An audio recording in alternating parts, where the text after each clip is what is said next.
before I call the police! Rain hammered the quiet street as Ethan Cole stepped onto the porch of the home he had built with 7 years of sacrifice. But tonight, something was wrong. His house lights glowed warm, voices drifted through the walls, and one of them wasn't his wife's. When he pushed the door open, he found Lila curled against a stranger on his couch, laughing like she'd never known him. The man Marcus rose as if he owned the place, eyes cold, jaw tight. "Get out," he barked, "before I call the police." And he did. He actually did. As sirens wailed in the distance, Ethan stood frozen. Not from fear, but from a truth only he knew, one that would flip the entire night on its head, a truth Marcus would regret ever challenging.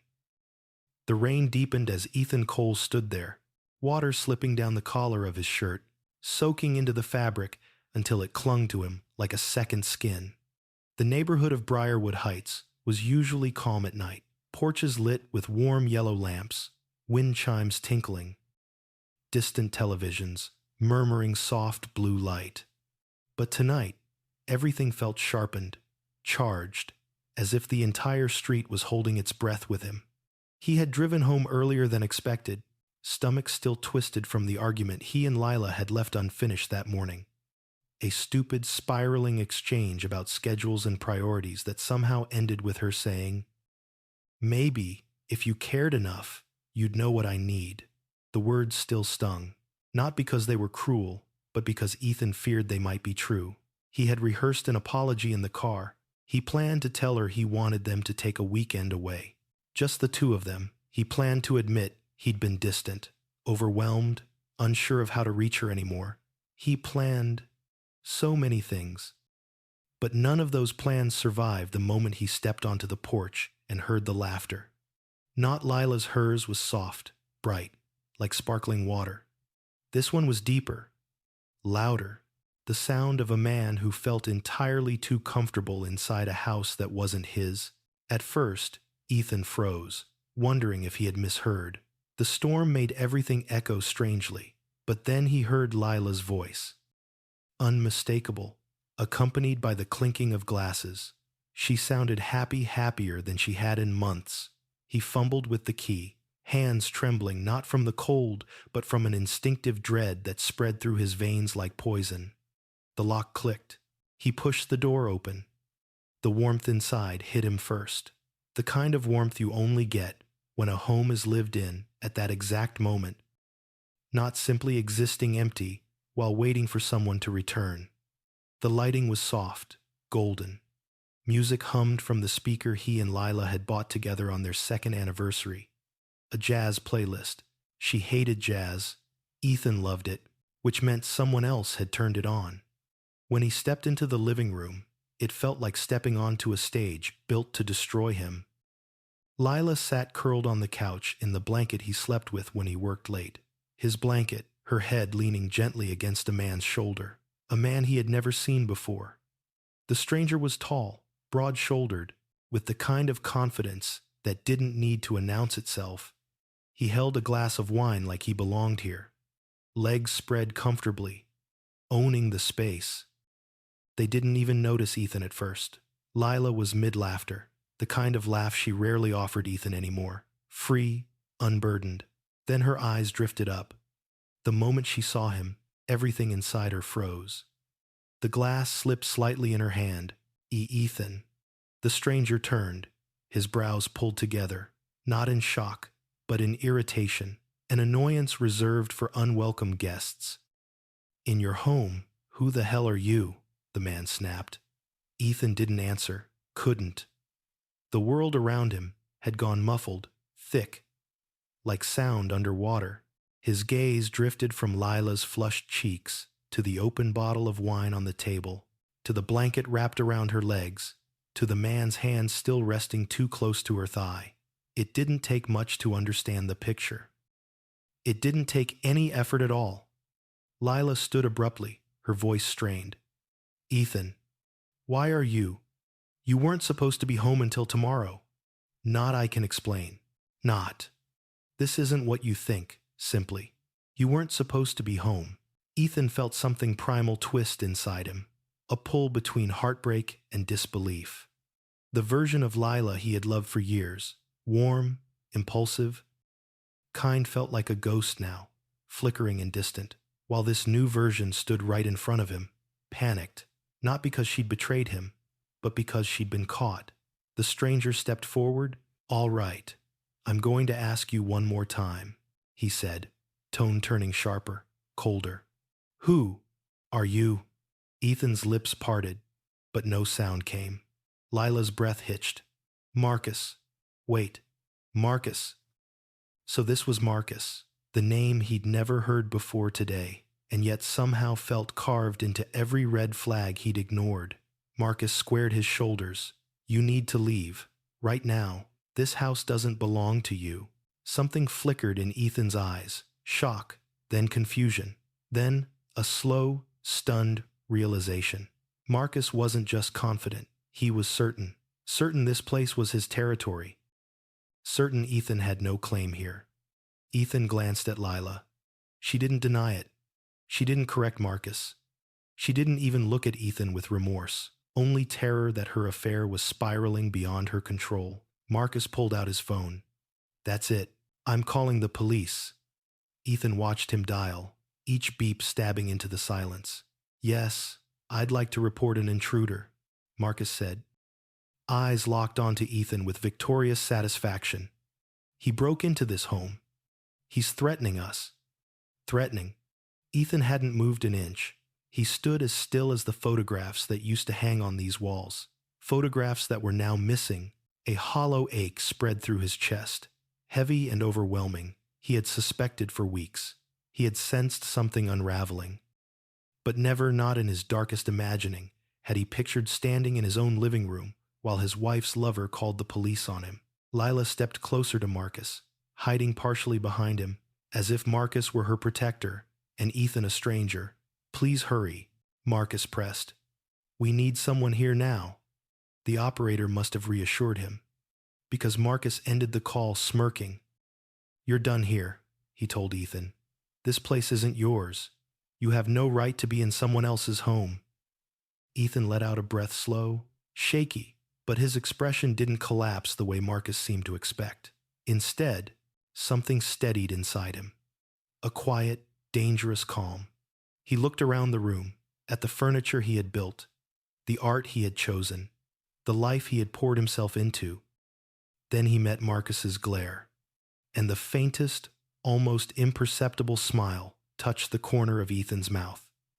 Not joy, not triumph, just inevitability. Lila whispered sharply. "Ethan, why are you smiling?" But he didn't answer. Outside, the subtle rise of sirens grew louder, approaching fast. Neighbors were peeking through blinds. Porch lights flicked on. The whole street seemed to wake. Marcus straightened, confident victory radiating from him. "Good," he muttered. "Let them drag you out." But Ethan kept smiling. A small, haunting smile that made Marcus blink, unsettled despite himself. Because Ethan knew something neither of them had bothered to learn. Something that would flip the coming minutes upside down and leave both of them choking on their arrogance. This wasn't their house. It never had been. And the moment the police stepped through that door, the truth would land like a hammer. He exhaled once more, quietly, letting the storm outside match the one inside him. "They really," he murmured under his breath, "have no idea." For most of their 7-year marriage, Ethan Cole had believed he and Lila were the kind of couple people envied. Not because they were perfect, far from it, but because their imperfections had once woven them closer together, each thread a promise. "We'll figure it out, together." At least, that was how Ethan remembered it. He clung to those early memories now, as if revisiting the beginning might help him understand how the ending had taken shape without him noticing. Back then, their life had been small but warm. They lived in a modest apartment above a bakery that filled the walls with the smell of cinnamon every morning. Ethan would wake to that smell, roll over, and find Lila still asleep beside him, her hair a messy halo on the pillow.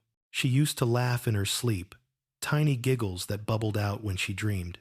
Ethan would watch her, the early sunlight slipping through the blinds, and think he was the luckiest man alive. They didn't have much then. Ethan was a junior structural engineer working unpredictable hours, often coming home with graphite-smudged hands and calculations running in loops through his head. Lila worked in marketing, bright, fast-talking, always chasing the next opportunity, like a spark that refused to settle. She brought energy into their small space, filling it with color, with plans, with constant chatter about the future. On Fridays, they'd buy cheap takeout and sit on the floor, because the apartment didn't have a proper dining table yet. They'd talk about things that felt impossibly distant. A house with a yard, a dog, a life where they didn't have to check their bank account before going out for dinner. The version of reality where everything finally fell into place. It took time, sacrifice, and an exhaustion Ethan rarely allowed himself to acknowledge, but he eventually climbed higher at work. More responsibility, more paychecks, more nights spent staring at blueprints long after midnight. He wanted to build something real for them both, something that would last. He remembered the day he found the listing for the house on Maple Lane, the same house Marcus had stood in earlier, as if he owned it. The listing photo showed a simple, white one-story home with a wraparound porch and tall oak trees lining the yard. Ethan had taken one look and imagined Lila on that porch, a blanket around her shoulders, sipping coffee in the morning light. He bought the house with trembling hands, feeling both terrified and triumphant. It was the biggest decision he had ever made, the largest purchase of his life, and he made it alone, not because he wanted to, but because the path had been laid years before by something heavier, something buried in family history. The truth was, Ethan's mother had once lost everything after a divorce because the house she lived in hadn't been in her name. Ethan had gone from room to room with her, packing cardboard boxes, watching the way she tried to smile for him even though her eyes stayed glassy and far away. His father had tossed verbal barbs, like casual conversation. This is why you should have been smarter. This is what happens when you depend on other people, Ethan had promised himself quietly, fiercely, that he would never let anyone have that kind of power over him or his future. When his mother passed unexpectedly a few years later, her small life savings came to Ethan with a written note. Protect your heart, but protect your home too. Don't make my mistakes, sweetheart. Those words had shaped every financial choice he made afterward. It wasn't out of lack of trust, it was out of fear. Fear inherited like a shadow. So when the time came to purchase the Maple Lane house, the lawyer handling the paperwork brought up the question of ownership, joint title, or soul. Laura Nguyen, his lawyer, had looked at him with steady eyes. Given your history, Ethan, maybe it's wise to keep it in just your name for now. You can always add Lila later. He'd nearly told Lila that night. He'd sat across from her during dinner, watching her excited, rambling about what color they should paint the kitchen walls. She was glowing, vibrant, hopeful. He didn't want to dampen that glow by diving into legal jargon or dredging up family wounds he still hadn't fully healed from. So he didn't tell her. He told himself it was temporary. He told himself he'd explain when the moment was right. He told himself marriage meant shared trust, shared effort, shared everything, title or not. But as the years passed, the conversation never surfaced naturally. And slowly, something else shifted. Lila changed.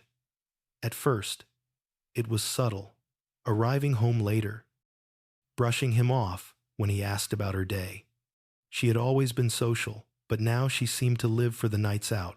Networking, she'd say, with a breezy smile that didn't reach her eyes. It's important for my job. Ethan tried to be supportive. He convinced himself that her career was flourishing and that she needed space to shine. But the distance between them widened like a crack in a bridge, tiny at first, then dangerously deep. He remembered waiting for her at the dining table one night with homemade pasta, something he rarely attempted. The food went cold by the time she came home, intoxicated from cocktails and laughter shared with people he didn't know. She forgot to even taste what he made. He scraped the entire meal into the trash that night, the sound of the lid closing, echoing in a kitchen that suddenly felt too big. Every time he reached for her, she seemed to drift a little farther away. Her smiles became rarer. Her affection became something he had to earn instead of something she offered freely.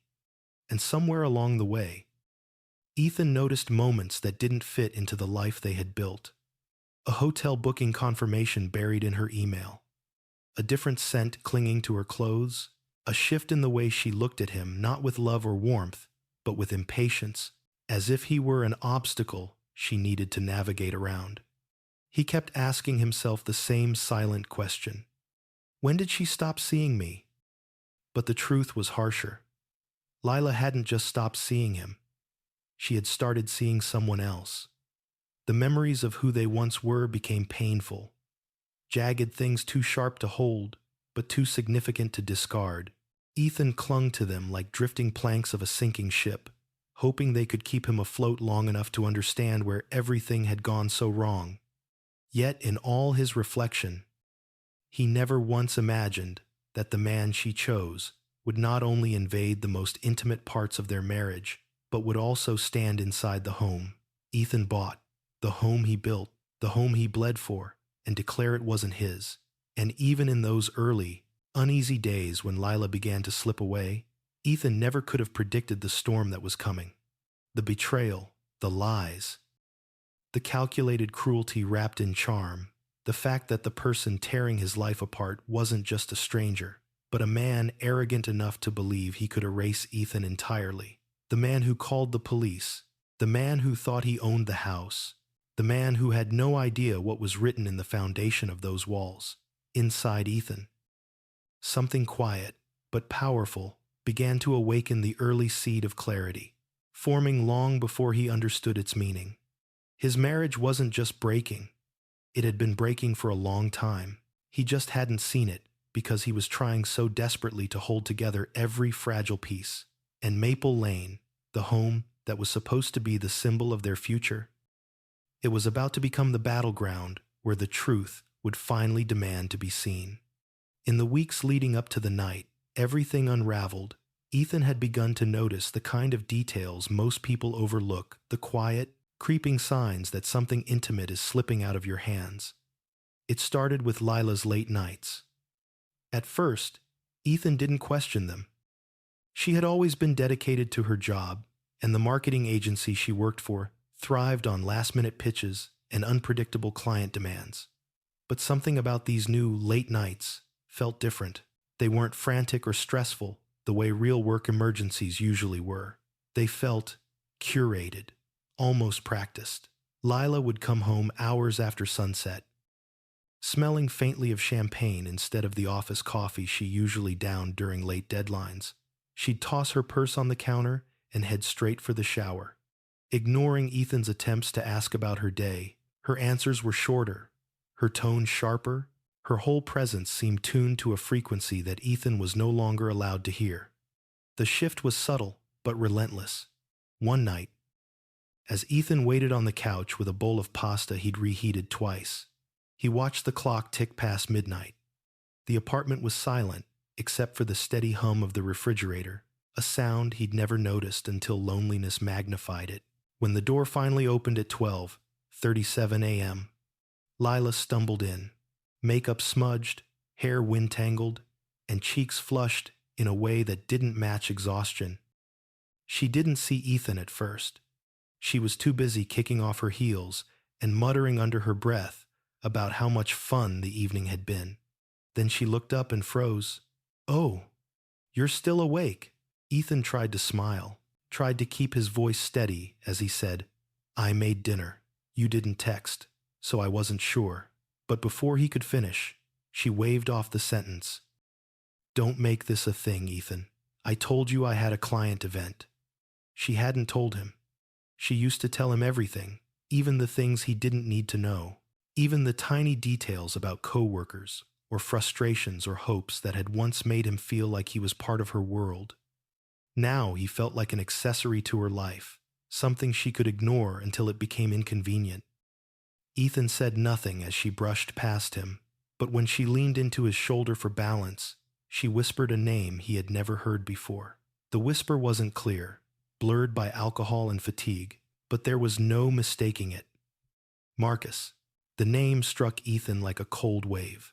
Though he didn't understand why at the time, it was just a name. But the way Lila said it, soft, warm, almost longing, told him everything he needed to know.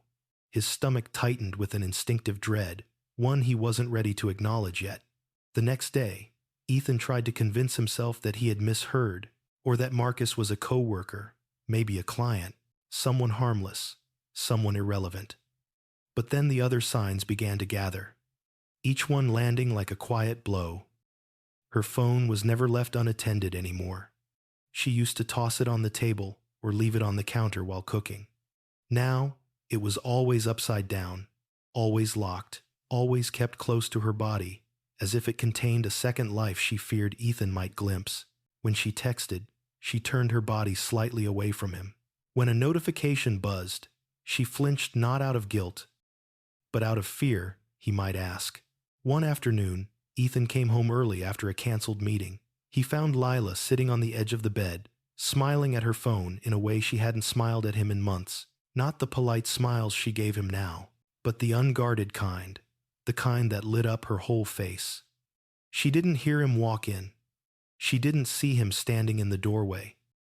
But he saw the expression, the softness in her eyes, the warmth, the spark she no longer gave to him. When she finally realized he was there, she startled, clutching her phone. "You scared me," she said, her voice too bright, too defensive. She claimed she was messaging a coworker about a campaign. Ethan tried to believe her. But when she left the room, her perfume lingered in the air, a scent he didn't recognize. Something new, something chosen for someone else. He sat on the bed long after she left, feeling the hollow space between them grow larger with every breath. Days passed, and the clues accumulated like dust. Tiny things at first. Lila's laughter drifting down the hallway when she was on the phone. Her sudden obsession with appearance. New dresses, new makeup, new lingerie, stuffed into the back of her drawer. The way she'd get irritated by Ethan's simplest questions. The way she'd stare at him during arguments with a coldness he didn't recognize.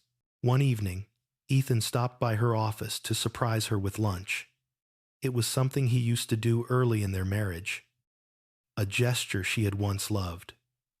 But that day, when he walked into the lobby and asked for her, the receptionist frowned. "Lila left for a client meeting about an hour ago." Ethan blinked. "Are you sure? She said she'd be in all day." The receptionist smiled politely. "I'm sure. I helped her print materials before she headed out." Ethan left the building, feeling a familiar hollow ache settle into his chest. He tried calling Lila, but it went straight to voicemail. He checked the location of the shared car through the app. They both used something Lila seemed to have forgotten about. The car wasn't near her office. It wasn't downtown where her agency meetings usually took place. It was parked outside an upscale restaurant on the far end of the city. Ethan drove there without thinking. When he arrived, he saw Lila through the window, wearing a dress he had never seen before, laughing across the table from a man he had never met. Marcus. Ethan didn't confront them. He couldn't. The moment was too surreal, too painful, too raw. He simply sat in his car, engine idling, watching the scene like a spectator to his own life. The intimacy between them was unmistakable.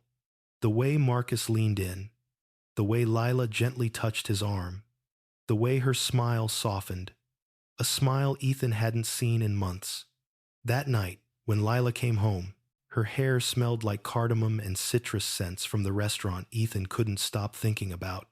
She kissed him on the cheek as if nothing was wrong, as if she hadn't spent the afternoon falling deeper into someone else's orbit. "Long day," she murmured. "Let's just go to bed." Ethan stared at her, searching for something familiar in her expression, but all he saw was distance, a chasm he didn't know how to cross. He lay awake that night, listening to Lila breathe beside him. Each breath felt like a reminder that she was there physically, but gone emotionally. She seemed to be drifting farther and farther away, and he didn't know how to reach out without breaking the fragile illusion that held their marriage together. He remembered when she used to fall asleep with her head on his chest, their legs tangled beneath the covers, when she used to whisper dreams into his skin, telling him all the places she wanted to travel, how she wanted to build a future with him. That future had once felt inevitable. Now it felt like a story he had imagined. The next morning, Ethan went to work with a heaviness that settled deep into his bones. His colleague Aaron noticed immediately. Aaron was loud, sarcastic, and quick-witted, a stark contrast to Ethan's quiet nature, but he had a good heart. "You look like you didn't sleep," Aaron said, leaning against Ethan's desk. "Everything okay?" Ethan hesitated. "Just long week." Aaron studied him for a moment, then sighed. "You know, man, sometimes long week is code for my marriage is going to hell, but I don't want to talk about it. If that's the case, you can talk to me, or don't, but don't crumble alone." Ethan appreciated the offer, but the words wouldn't come. He wasn't ready to say anything out loud. Saying it meant admitting something unbearable. Aaron didn't press. He clapped Ethan on the shoulder and walked away. But the seed of doubt had already grown roots. Ethan tried to distract himself that day, diving into blueprints and calculations until his eyes ached. Yet no matter how hard he worked, the same question circled in his mind. How long has she been slipping away from me? He didn't want to investigate. He didn't want proof. He didn't want his suspicions confirmed. But wanting didn't matter anymore, because every sign pointed to a truth he couldn't escape. Every instinct whispered the same thing. Every moment of silence between them felt like the aftermath of a betrayal he had yet to fully see. And deep down, beneath the denial and the fear, Ethan knew something in his marriage had cracked. Something was rotting beneath the surface. Something was coming for him. Slowly, quietly, inevitably. He just didn't know yet how deep the betrayal ran. But he would. Soon, Ethan didn't become the kind of man who checked his wife's phone or followed her around. He hated the idea of suspicion, hated what it did to people, turning them into versions of themselves they didn't recognize. So when the unease took root inside him, he didn't confront Lila or accuse her or weaponize his fear. He turned inward, the way he always did, searching for some flaw in himself that could explain why the woman he loved was slipping through his fingers. For days, he tried to convince himself that everything was normal, or at least salvageable, but the kind of distance that had grown between them wasn't something you could ignore. It pressed into every corner of the house, into every interaction, into the quiet moments that had once felt familiar but now felt foreign. One Thursday morning, Ethan came downstairs to find Lila already dressed for work, hair styled, clothes pristine, makeup flawless. She'd woken earlier than usual. On the counter was a half-packed lunchbox, but it wasn't hers. It was too elaborate, too carefully arranged. Artisan bread, expensive cheeses, a bottle of mineral water he'd never seen her drink. She'd never packed lunch for herself like that, not once in 7 years. "Who's that for?" he asked gently. She startled, then gave a brittle smile. "Oh, a coworker. I lost a bet." She met none of the criteria for someone who enjoyed bets. When she grabbed her keys and rushed out, Ethan noticed a small gift bag. Near the door inside was a cologne he didn't wear. He didn't ask, not because he trusted her, but because he was afraid of the answer. As the days went by, the signs multiplied. Emails popped on her laptop screen when she forgot to close it. Subject lines vague but suggestive. "Last night was amazing. Next time at my place. Door code is the same." She'd slam the laptop shut, plaster on a smile, and laugh too loudly at nothing. Ethan watched her actions, not her explanations. They rarely matched. He found receipts in the trash from restaurants he'd never been to. Restaurants far too expensive for casual lunch meetings. One evening, as he gathered the laundry basket, a hotel room keycard fell out of her jacket pocket. She snatched it from the floor before he could pick it up. "It's for a photo shoot location," she said quickly. Ethan stared at her, his throat burning, with something he refused to call heartbreak. "They gave you a hotel key for a photo shoot." She blinked, irritation flashing. "Clients do weird things, Ethan. You wouldn't understand." And she walked away. It wasn't just secrets anymore. It was contempt. The slow unraveling of respect. The sharp edges of someone preparing to justify their betrayal. One night, Ethan found himself sitting on the edge of the bed long after Lila had fallen asleep. Her back was turned to him, the distance between their bodies feeling much larger than the space itself.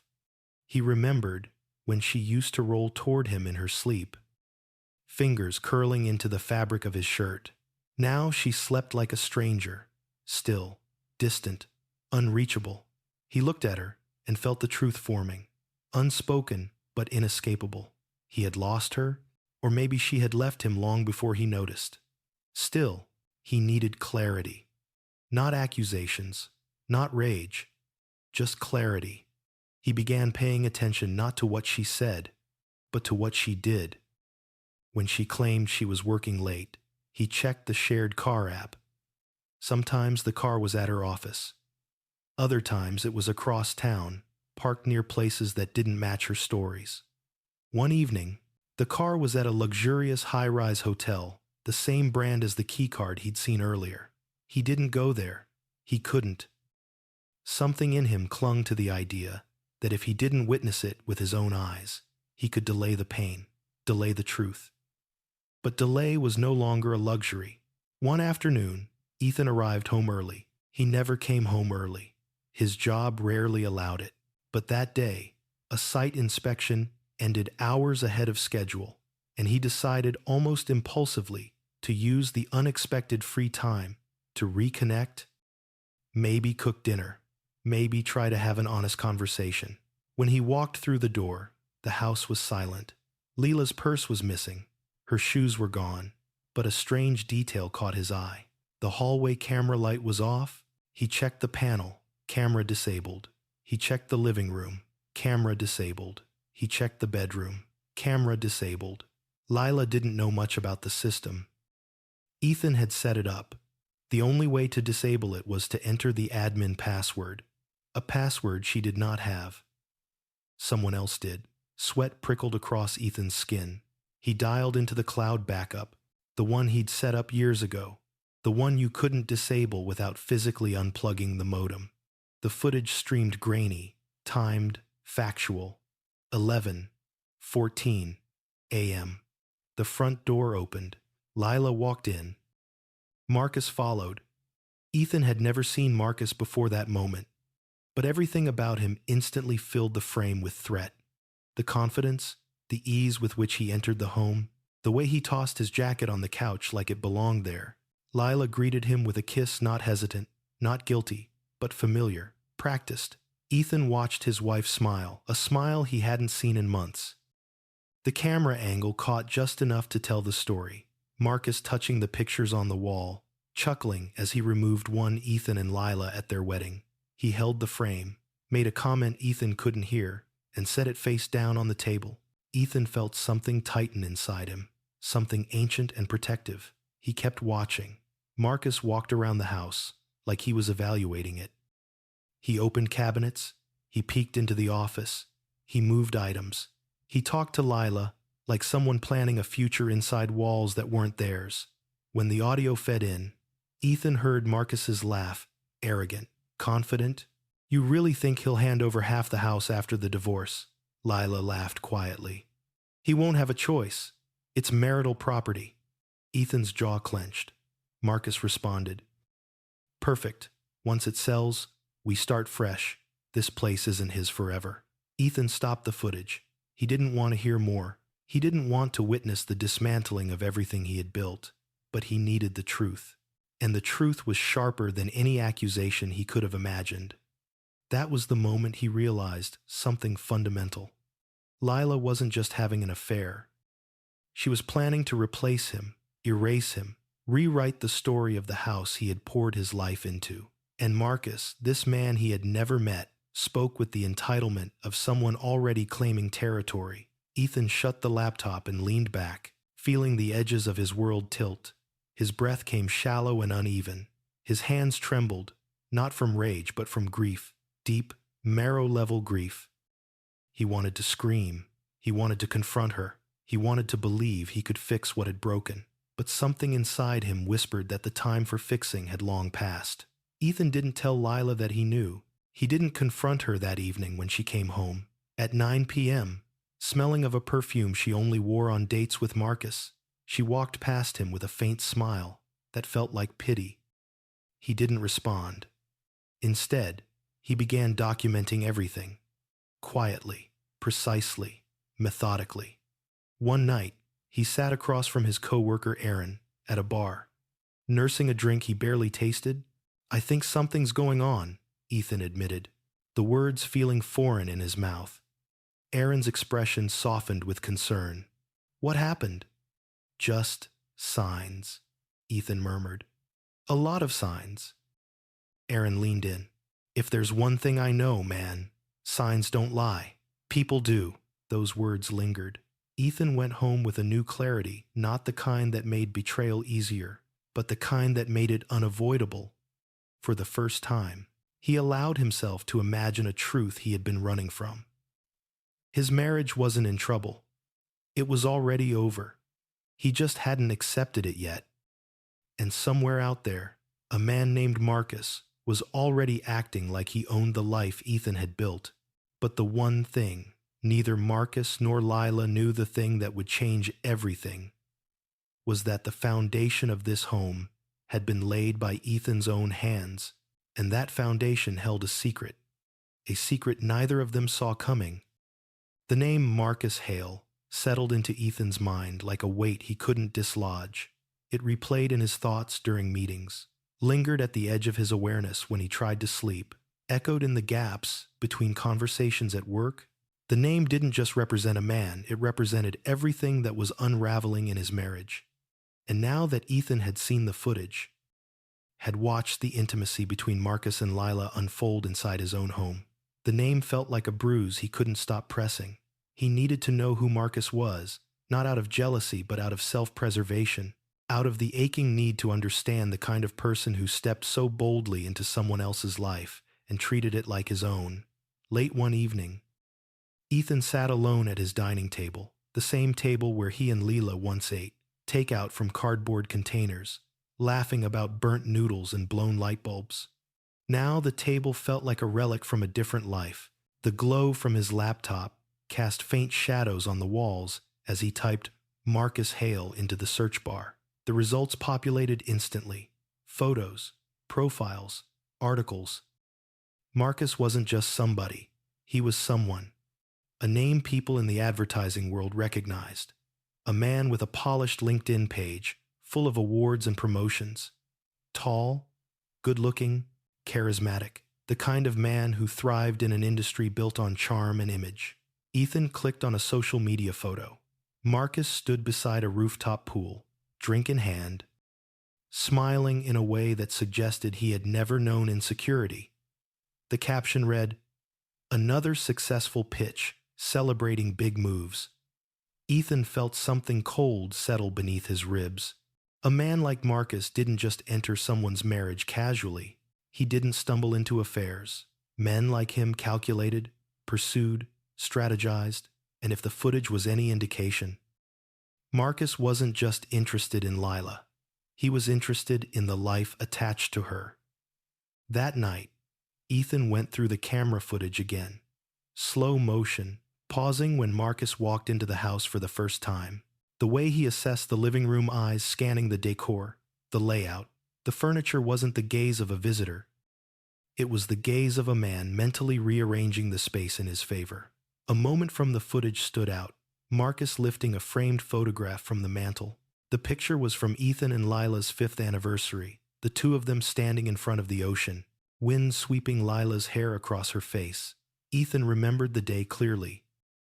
Lila had insisted they pull over on the highway because the sky looked too beautiful to waste. She jumped out of the car barefoot, dragging Ethan along, laughing as the sand burned her feet. Marcus looked at that photograph and laughed. Actually laughed. Then he set it face down, muttering something that the microphone only partly caught. He looks so dull. No wonder she got bored. Ethan's jaw tightened as the words replayed. Not because Marcus had insulted him, but because Lila had allowed it. She didn't defend him. She didn't tell Marcus to stop. She just let it happen, her silence more devastating than any insult could have been. In the next clip, they talked about Ethan directly. Marcus, after the divorce, you'll get half the house. Right. Lila, of course, it's ours. Marcus, good. Once it sells, we'll have enough to start over somewhere.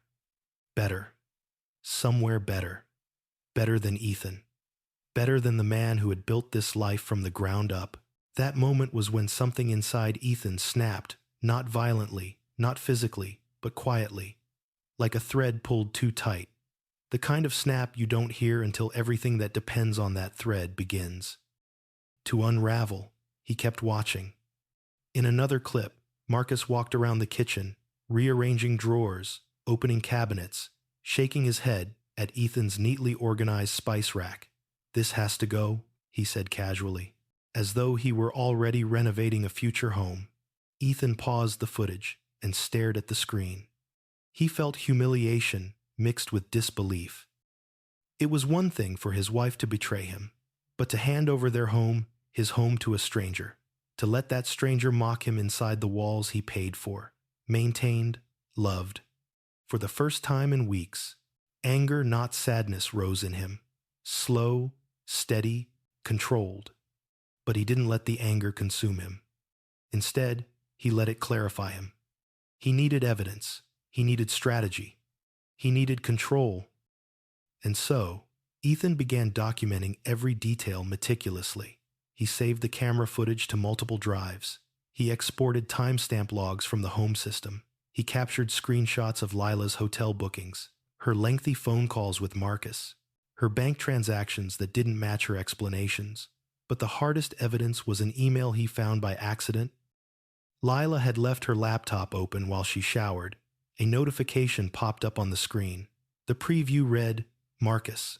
He's predictable. Once we push him out, everything falls into place. Once we push him out. Of his own home, the email thread was worse. Lila had confided to Marcus that she was tired of carrying the emotional load and ready for a new chapter, one built on passion, not boredom. Marcus replied with encouragement. Manipulation disguised as devotion. Ethan closed the laptop with trembling hands. Everything was being built behind his back. A plan, a future, a home that didn't include him. What neither of them realized was simple, devastatingly simple. The house wasn't Lila's to lose, and it certainly wasn't Marcus's to claim. The title, the mortgage, the deed, every document tied to the property was in Ethan's name alone. Sole ownership, no shared equity, no legal claim for Lila to take half of anything. It wasn't malicious. It wasn't deception. It was self-protection, rooted in the scars of his childhood. But now, that protection was going to become the thing that unraveled Lila's and Marcus's strategy entirely. Still, Ethan wasn't ready to expose the truth. Not yet. If he confronted them prematurely, they'd twist the narrative, hide evidence, manipulate the situation. He needed them to reveal everything, to show their true intentions, to sink deeper into the belief that they could take what wasn't theirs. Only then would the truth hit with full force. That was when Ethan made a decision that changed the course of everything. He wouldn't warn Lila. He wouldn't argue with her. He wouldn't even hint that he knew anything. Instead, he'd let the truth sit quietly in his pocket, like a match waiting for oxygen. The more he observed Marcus, the more he understood the kind of man he was dealing with. Marcus wasn't in love with Lila. Not in any genuine way. He was intoxicated by control, by the idea of winning, by the idea of stepping into another man's life with the arrogance of someone who never expected consequences. Men like him didn't anticipate resistance. Men like him didn't respect boundaries. Men like him only understood one thing: reality. When it finally collapsed on top of them, by the end of that week, Ethan felt strangely calm. Not numb, not broken, just clear. The betrayal was no longer confusing or abstract. It was real, documented, confirmed, and so was his plan. He began sleeping at the edge of the bed, physically present but emotionally disengaged. Lila didn't seem to notice. She was too busy texting Marcus under the covers at night, her screen lighting up her face like a portal to a fantasy she thought was waiting for her. She didn't know that Ethan, lying next to her, was already building a quiet case. She didn't know that he had spoken privately to a lawyer. She didn't know that the house she believed she would own half of wasn't hers by any legal definition. She didn't know that every lie she told was being recorded, stored, and prepared for a confrontation she never saw coming. Marcus certainly didn't know. The footage made that clear. In one clip, Marcus boasted, "Once he's gone, this place will be perfect. We'll redo the living room first. And that horrible office, total makeover." Ethan listened to him plan renovations for a house he had no legal right to. He didn't cry, he didn't yell. He simply pressed save on the video file. The more Marcus talked, the more he exposed himself, his greed, his arrogance, his complete ignorance of the truth. And with every revelation, Ethan's resolve deepened. He wouldn't just protect himself, he would reclaim everything: his dignity, his future, his home. But first, he had to let the truth unfold in its own time. And that time was approaching faster than either Lila or Marcus imagined. The storm hadn't arrived yet, but Ethan could feel it building slow, heavy, inevitable, and when it broke, none of them would walk away unchanged. The truth about the house, a truth Ethan had carefully tucked away for years, it didn't always feel like a secret. Sometimes it felt like a scar, a quiet one, hidden beneath layers of memory and dust, but a scar nonetheless. It had been born from pain, from the kind of childhood moment that imprints itself so deeply that even adulthood can't fully wash it away. Ethan had been 8 years old the day his mother packed their entire life into 3 battered suitcases. His father stood in the doorway of the home they'd shared, shouting insults that fell like debris. Ethan remembered standing beside his mother as she zipped up the final bag, her hands shaking while she whispered, "We'll be okay. Houses don't make families, sweetheart. People do." But when they stepped outside, forced to leave behind everything familiar, because the house legally belonged to his father alone, Ethan felt something inside him fracture. He learned then, far too young, that love didn't always protect you. Hard work didn't always protect you. Even being a good person didn't guarantee safety. Paperwork did. Ownership did. And when you didn't have that, they could take everything. Ethan carried that moment into adulthood, even if he rarely spoke of it. And when his mother passed away years later, her parting gift, a modest inheritance wrapped inside a letter, felt like a plea from a woman whose heart had been broken by the illusion of security. Don't build your life on someone else's promises. Build it on something real. Something that's yours. Those words guided him when he finally stood in front of the little white house on Maple Lane, signing the mortgage documents with trembling hands. It wasn't deception. It wasn't mistrust of Lila. It was self-preservation. It was honoring the only person who had ever protected him when he was small. It was survival. He'd always intended to tell Lila eventually, to add her name once they settled, once the wounds of the past no longer influenced his fear. But life happened. They got busy. The right moment never seemed to arrive, and slowly, the truth became something too heavy to lift into conversation. But now, watching the walls close in around his marriage, Ethan realized that the very secret he'd once feared sharing might be the only thing protecting him from losing everything. The realization didn't bring comfort. It brought sorrow, because no one should need protection from the person they love. One cold morning, a few weeks before the night the police were called, Ethan finally reached out to someone who understood the legal landscape better than he did Laura Nguyen, the lawyer who had helped him buy the house. Laura was sharp, calm, unfazed by chaos. Ethan trusted her, not only because she was good at her job, but because she had been there when he signed those papers, when he finally felt safe enough to claim a piece of the world as his own. When he walked into her office, she gestured for him to sit, her eyes narrowing slightly as she studied his exhausted expression. "You look like you haven't slept in days," she said gently.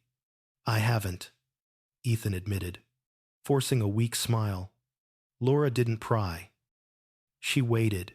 Ethan took a deep breath and told her everything, not dramatically, not angrily, but with the quiet resignation of someone who had reached the limits of endurance. He told her about the late nights, the receipts, the footage, the emails. He didn't try to justify Lila or Marcus. He simply presented the facts. When he finished, Laura exhaled slowly. "I'm sorry," she said. "No one deserves this." Ethan nodded. I need to know where I stand." "Legally." Laura folded her hands on her desk.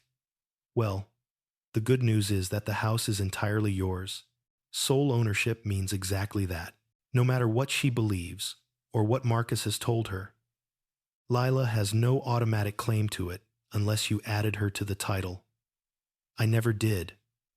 Laura nodded again, her expression firm. "Then she can't take it." "Not legally. She may ask for a share of other assets in a divorce, but the house is untouchable." Ethan felt his shoulders sag with relief, not triumph, not vindication, just relief. "I don't want revenge," he said quietly. "I just don't want to lose everything." "You won't," Laura assured. "But you need to be careful." "If they're planning something, they are," Ethan whispered. "Then you need evidence, not emotions, not instinct, evidence." He showed her the footage, the emails, the screenshots. She watched in silence, her jaw tightening at Marcus's arrogance, at Lila's willingness to follow his lead. When the final clip ended, Laura leaned back, tapping a pen lightly on her desk. "This is worse than I expected," she murmured. "They're not just being careless. They're deliberately strategizing. And Marcus, he's manipulative. He's the one stoking the fire." Ethan swallowed hard. "What do I do?" "Keep collecting evidence," she said. "Stay calm. Don't confront them yet. Let them show their full intent. When the time comes, you'll be ready. And the law will be on your side." She paused. "Also, move anything sentimental out of the house, just in case." He nodded. The advice made sense, but moving items quietly felt surreal, like preparing for a disaster while still pretending everything was fine. That evening, Ethan went home and began discreetly packing the pieces of his life that meant the most to him. Photographs of his mother, handwritten notes, small keepsakes he'd forgotten he treasured. He stored them in a rented apartment across town. He made sure not to leave any traces behind. He treated it like evacuating before a storm only he knew was coming. Lila didn't notice. She was too busy living in a dream orchestrated by Marcus. She'd walk around the house humming softly, reading texts with a smile Ethan hadn't seen in years. Sometimes she'd pass Ethan without a single glance, her phone lighting up with Marcus's name as she typed furiously, heart fluttering in someone else's orbit. The emotional distance between them became a canyon vast, unreachable, and Marcus, emboldened by Lila's devotion, began acting less like a lover and more like an invader. On Fridays, Lila would claim she had overnight client meetings. Ethan watched Marcus's car pull into the driveway around 8 p.m., watched him step out with a bag as though he lived there, watched Lila greet him at the door with the kind of affection she'd stopped giving Ethan long ago. Marcus developed routines inside Ethan's home. He cooked, he sang in the shower, he set his shoes beside the door, as if marking territory. He even rearranged the furniture during one of his weekend stays. Subtle changes, but noticeable enough that Ethan felt them immediately. Lila began speaking of the future in strange ways, We could redo the kitchen, she said one night while scrolling through her phone. The cabinets are outdated. They're 2 years old? Ethan replied. She didn't respond. Once, Ethan overheard her on the phone whispering, "Yes, once we sell the house, we'll have enough saved." That phrase, "sell the house," echoed in his mind like a threat. Sell the house she didn't own, the house Marcus thought he could claim. It would have been laughable if it hadn't been tragic. But the most painful moment came unexpectedly one evening, when Ethan walked into the living room to grab his coat. Lila didn't notice him at first. She was talking to Marcus on speakerphone. "I just want a life with you," she whispered. "He's barely here anyway. What's the point of staying?" Ethan stopped in the doorway. Marcus's voice crackled through the phone. "The point is to play it smart. Don't scare him off yet. Let him think he's still in control. Once he leaves, we get everything. Get everything. Not be together. Not start a life. Everything." Marcus wasn't in love with her. He was in love with what she could deliver. And Lila, she didn't even realize she was being used. That was the moment Ethan's heartbreak transformed into clarity. Not anger, not vengeance. Clarity. He couldn't save his marriage. He couldn't save Lila from herself.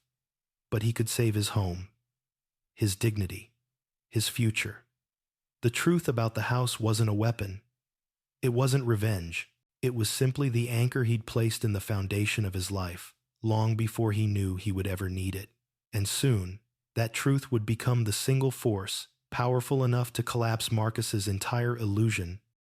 But for now, Ethan waited, collected evidence, preserved calm, protected himself. He had learned long ago what happened when you stood unprepared in the path of people who wanted to take everything. This time, he wouldn't let history repeat itself, and neither Lila nor Marcus had any idea how quickly the ground beneath them was about to shift. There was a moment somewhere between discovering the emails and watching Marcus rearrange the drawers in Ethan's own kitchen when everything inside Ethan shifted. It wasn't a sudden emotional explosion. There was no slammed fist, no outburst, no shouting into an empty room. Instead, the shift arrived quietly, like a final puzzle piece slipping into place. For the first time since the betrayal began, Ethan stopped asking why. Why Lila drifted. Why Marcus intruded. Why his marriage had broken so completely, so quietly. The why no longer mattered. Only the what now did. He woke up one morning with a clarity he hadn't felt in weeks. The sun had just begun lifting over Maple Lane, casting pale light over the bedroom walls. Lila lay beside him, turned away as always. Her breathing was soft, steady, deceptively peaceful.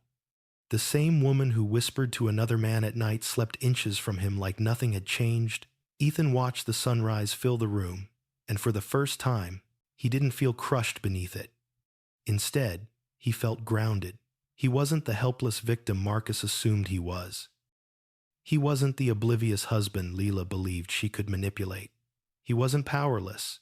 His mother's words came back to him, not in sorrow this time, but as strength. "Protect your home," Laura's calm counsel echoed beside it. "You have the leverage. Use it wisely." So Ethan began to prepare. He started visiting the rental apartment he had secured, just a bare space with a bed, a desk, and a sense of quiet safety. It was small, but it was his, truly his. When he stepped inside, he didn't feel watched, judged, or replaced. He felt steady. Over the next few days, Ethan packed slowly, methodically. He removed nothing obvious, nothing that would alert Lila to what he was doing. Instead, he emptied drawers she rarely opened, packed away documents she didn't know existed, and transported small sentimental pieces in soft cloth. His mother's necklace, a framed letter she once wrote him, the personal journals he kept hidden at the back of the closet. Every trip reminded him of who he was beneath the hurt. Someone who survived, someone who planned, someone who adapted. At home, he adopted a role, one that required precision and restraint. He acted exhausted, detached, distracted. He answered Lila's clipped remarks with quiet nods. He withdrew, without becoming confrontational. He allowed her to believe that she was winning, that he was surrendering. It was painful, more painful than confronting her outright would have been, but Laura's words rang clear. Let them make mistakes. Let them expose themselves fully. And they did. The more distant Ethan appeared, the bolder Lila and Marcus became. On a Friday evening, Ethan lingered in the hallway just long enough to overhear Lila on the phone. He's so checked out lately, she whispered to Marcus. I think he's close to breaking. Just a few more weeks, and I can push him to leave the house voluntarily. Ethan closed his eyes, letting the words wash over him. Not with pain this time, but with confirmation. Marcus's voice crackled through the speaker. Good. Keep applying pressure. Once he's out, everything gets easier. Everything. The house, the assets, the life Ethan had built. Lila's voice softened. He won't expect anything. Marcus laughed, a low, confident chuckle that made Ethan's stomach twist. Men like him never do. Ethan quietly walked away, suppressing the urge to react. Marcus thought he understood Ethan, thought he knew the archetype well. The meek, burned-out husband, too timid to fight back. He had no idea how wrong he was. Over the next week, Ethan deepened the act. He let himself appear vulnerable, timid even. When Lila criticized him for working too much, he apologized. When she dismissed his plans, he accepted it silently. When she told him she was going out late with coworkers, he nodded without pushing back. The more submissive he seemed, the more she dismissed him emotionally, and the further she drifted, the more careless she became. One Saturday morning, when Ethan returned from the rental unit, disguised as a grocery trip, he found Marcus's toothbrush sitting in his bathroom cup. His toothbrush, the one he had used every morning for years. Marcus wasn't just visiting anymore. He was occupying. The violation struck Ethan cold, but he kept his expression neutral. Later that afternoon, when Lila returned home, humming with a brightness he hadn't seen since the early days of their marriage, Ethan simply greeted her with a quiet, "Hey," and she barely returned the gesture. He recognized the detachment in her eyes. It was the same detachment she likely saw in his when they first began to drift apart, when he was too exhausted from work to notice her slipping away. The irony stung, but clarity softened the blow. That weekend, Ethan sat on the porch of the rental apartment, reviewing the footage he'd compiled. Each video was labeled, time-stamped, and saved in multiple secure locations. Laura had emphasized the importance of redundancy. He watched Lila and Marcus again, not because he needed proof, but because he needed understanding. Their shared smirks, their whispered plans, Marcus's arrogance, Lila's desperation. Ethan saw a woman lost in fantasies of reinvention, and a man feeding off the power of giving her those fantasies. But the moment that sealed Ethan's determination came from a clip he hadn't fully watched before. Lila and Marcus stood in the living room after one of their meetings. Marcus held a beer, gesturing widely as he spoke. "Once we're in full control, we sell this place immediately," he said. "No renovations, no sentimentality, quick profit." Lila nodded eagerly. "I can't wait to be done with it." She replied, "This house feels stale." Ethan paused the video. Stale. The house he had bought to protect a future. The house he had dreamed would be filled with the laughter of children. The house he had repaired, painted, and rebuilt with his own hands. Stale. He breathed deeply through the ache that word triggered. At one point in his life, Lila had loved this house, had run her hands along its porch railings and whispered, "This could be our forever place." But forever, it seemed, had an expiration date he wasn't aware of. When Ethan returned home that evening, Lila barely acknowledged him. She was texting again, smiling at something Marcus had written. She didn't even look up when he dropped his keys on the table. Later that night, when she climbed into bed, she turned away from him, as she usually did. But for the first time, Ethan didn't feel hurt. He felt ready. He had spent weeks gathering evidence. He had spent years building stability. He had spent a lifetime learning how to protect himself from the people who believed they could take everything from him. Now, it was time to prepare for the final stage. The confrontation would come, but it wouldn't be loud. It wouldn't be chaotic. It wouldn't be the dramatic fight Lila probably imagined. Instead, it would be decisive, legal, irrefutable. Before sleeping, Ethan drafted a simple text to Laura. "I'm ready when you are." Her response came minutes later. "Good. Then let's proceed. But stay calm. Let them move first." He stared at the message for a long time. Let them move first. That was exactly what he intended to do. The next morning, Ethan made one final adjustment to his plan. Something subtle but essential. While Lila showered, he walked into the kitchen, poured himself a cup of coffee, and in a soft, tired voice said, "I don't know if I can keep up with the house anymore. It's getting to be too much." Lila froze in the doorway, a flicker of something triumphant passing through her eyes. Maybe it's time to consider other options," she replied carefully. "Maybe you'd be happier somewhere else." Ethan nodded weakly, and with that single moment, the trap clicked into place. Lila believed she had won. Marcus believed he was inevitable. But neither of them knew that Ethan was waiting, patient, steady, quiet like a storm forming on a horizon they weren't looking at.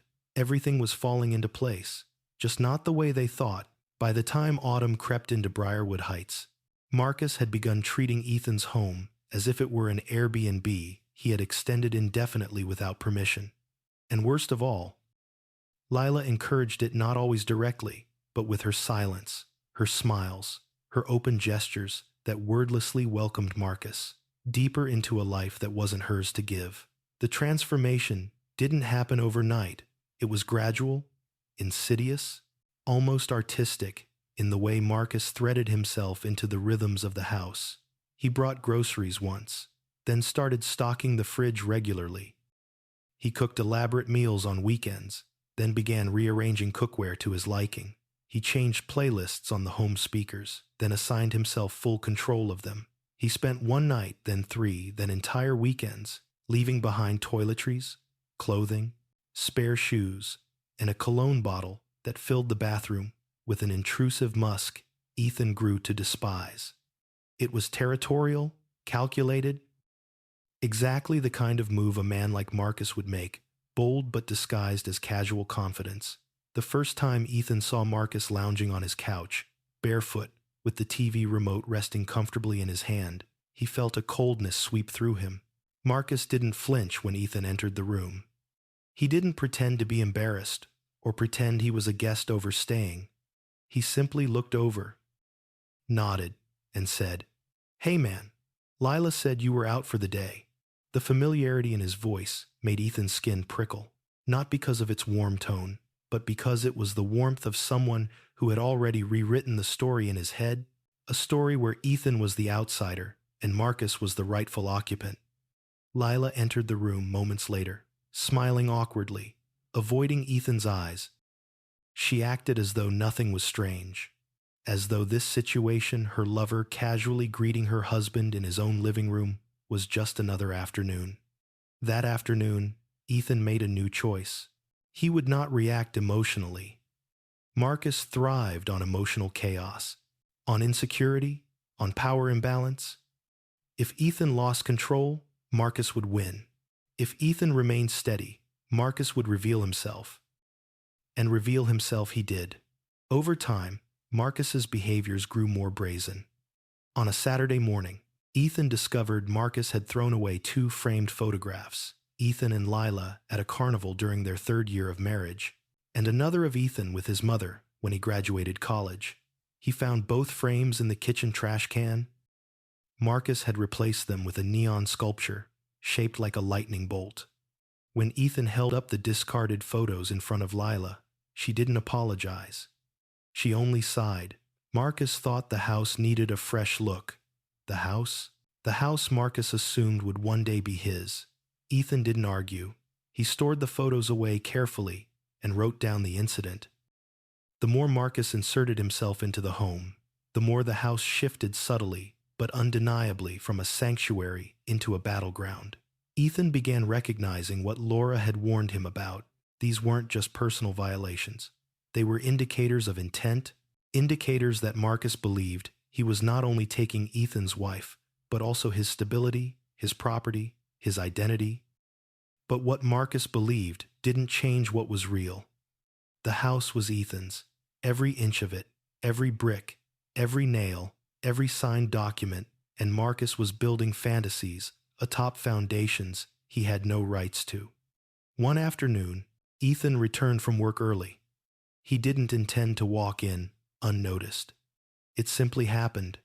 He stepped into the house, quietly closing the door behind him, and heard Marcus's voice drifting from the kitchen. "When we sell this place, we'll move to the city. Bigger opportunities, better energy. This suburb feels dead. Sell this place, sell his place." Ethan stepped into the kitchen doorway and saw Marcus leaning over Lila, one hand on the counter, the other gesturing animatedly. Lila nodded, enthralled, as though Marcus were promising her a new life carved from the bones of the old one. "Neither noticed Ethan," Marcus continued. "The market's hot. We flip it, take the profit, and boom, fresh start." Lila laughed softly. "Won't Ethan fight it?" Marcus dismissed the question with a wave. "Please. The guy reeks of defeat. He'll cave." Defeat. Marcus saw him as a non-threat, a placeholder, an obstacle already halfway cleared. Ethan didn't say a word, but inside, a new resolve crystallized. Later that night, Ethan replayed the scene in his mind while reviewing the cloud footage. The camera had caught the entire conversation. Marcus's voice, dripping with arrogance. Lila's voice, layered with misguided excitement. Their intentions clear as sunlight through uncurtained windows. He saved the file, backed it up, stored it. Its significance was monumental. The house wasn't just at risk. Ethan's dignity was being targeted, and this recording would later become a cornerstone of the truth. Over the next few days, Marcus's presence grew even more dominating. He started arriving unannounced. If Ethan was home, Marcus acted inconvenienced, as if Ethan were intruding on his time. He took calls loudly, pacing through the hallway, discussing campaigns and clients and personal matters, as though he resided there. He left laundry in the washing machine. He rearranged the patio furniture. He tinkered with light fixtures he didn't understand. The more he exerted authority, the clearer his intentions became. At one point, as Ethan walked past the living room, Marcus murmured to Lila, "When it's ours, we should knock down that wall. Make the space more open." "Ours?" Ethan paused in the hallway, listening. Lila replied softly, "I always wanted a bigger living room." Marcus grinned. "Then we'll make it happen." Ethan didn't interrupt. He simply stepped quietly into his office and began documenting another entry. There was a night that nearly broke him, emotionally, not strategically. He had returned from the rental unit late, storing away a box of old journals. When he came home, he found Lila and Marcus slow dancing in the living room. The lights were low, music playing. Lila rested her head on Marcus's chest. Marcus held her waist gently, whispering into her ear. For a moment, the scene struck Ethan with brutal clarity. The intimacy, the softness, the connection that had once belonged to him. It wasn't the betrayal that hurt in that moment. It wasn't the infidelity or the lies or the weeks of secrecy. It was the realization that she had willingly given herself to someone who mocked the life they'd shared. Someone who saw Ethan as disposable. He stepped away from the doorway, gripping the stair rail until his knuckles went white. He let himself feel the heartbreak sharp, deep, consuming, but only for a moment. Then he breathed slowly, steadying himself. He reminded himself why he was enduring this, because reacting emotionally would ruin the clarity he needed, because patience would reveal everything, because he was preparing not for confrontation, but for justice. The next day, Ethan purchased an additional cloud storage subscription and backed up every video, audio snippet, and screenshot. He saved them in separate folders, each labeled methodically. He sent encrypted copies to Laura. Lila had no idea. Marcus had no idea. Their arrogance had blinded them to the quiet storm building in Ethan's silence. One afternoon, Ethan overheard Marcus complaining that the security cameras were ruining the vibe and suggested disabling them. Lila agreed enthusiastically, but they didn't know that Ethan had already hidden a secondary micro camera in the corner of the living room, a device that didn't run on the main system and couldn't be disabled without being physically removed. He installed it the same night. Marcus mistakenly believed he had turned the entire system off. Ethan watched the footage every evening from the rental unit. Marcus wasn't just contemptuous, he was strategic. He discussed timelines and financial viability. He even tried guessing the value of the house. He was planning an invasion disguised as seduction. And Lila, blinded by the fantasy of reinvention, didn't notice the manipulation in his tone, the calculation in his suggestions, the way he subtly pushed her toward decisions that benefited him more than her. One night, the camera caught a critical exchange. Marcus, once he's out, you'll change the locks immediately. I'll help. Lila, won't that be too harsh? Marcus scoffed. He won't fight it. You said he's practically depressed. Lila hesitated. He is. Marcus smirked. Good. Then this'll be smooth. Smooth. Push Ethan out smoothly. Ethan replayed that clip twice, and with each viewing, he felt his resolve strengthen. 3 days later, Ethan quietly met with Laura again. She reviewed the footage. Nodding at the legal relevance, this is extraordinary evidence, she said, not just of infidelity, but of intent to dispossess you of your property. Ethan nodded. I'm ready for the next step. Laura leaned in. Then let them keep believing they're winning. And when the time comes, when they take that final step, we act. Ethan left her office with something he hadn't felt in months. Confidence. The house was changing. Marcus was encroaching. Leela was drifting. But Ethan wasn't passive anymore. He was preparing for the moment that would end this spiral. He didn't know it yet, but that moment was closer than he imagined. And soon, very soon, Marcus would walk straight into a truth he never saw coming. The house he believed he could claim, the house he thought he could take from another man, was about to become the battleground of a downfall entirely of his own making. The night it all came to a head, the night Ethan decided to walk back into his own home unannounced, didn't feel dramatic at first. It felt strangely quiet, like the world was pausing, inhaling, waiting for something to break. He had spent the afternoon at the rental apartment, sorting through one last box of documents.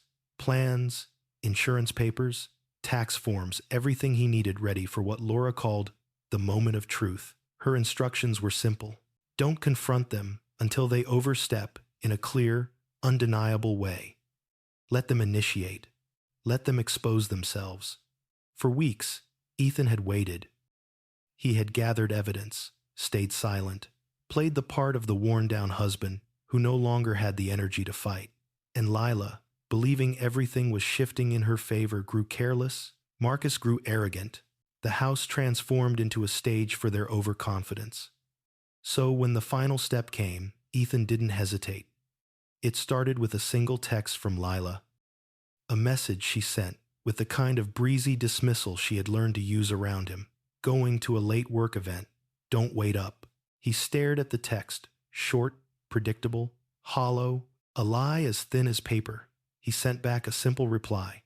Okay, nothing more. Nothing that suggested he was on the other side of the city, watching the sun dip behind rooftops as raindrops began striking his windshield. Nothing that hinted he already knew Marcus's car was parked in his driveway.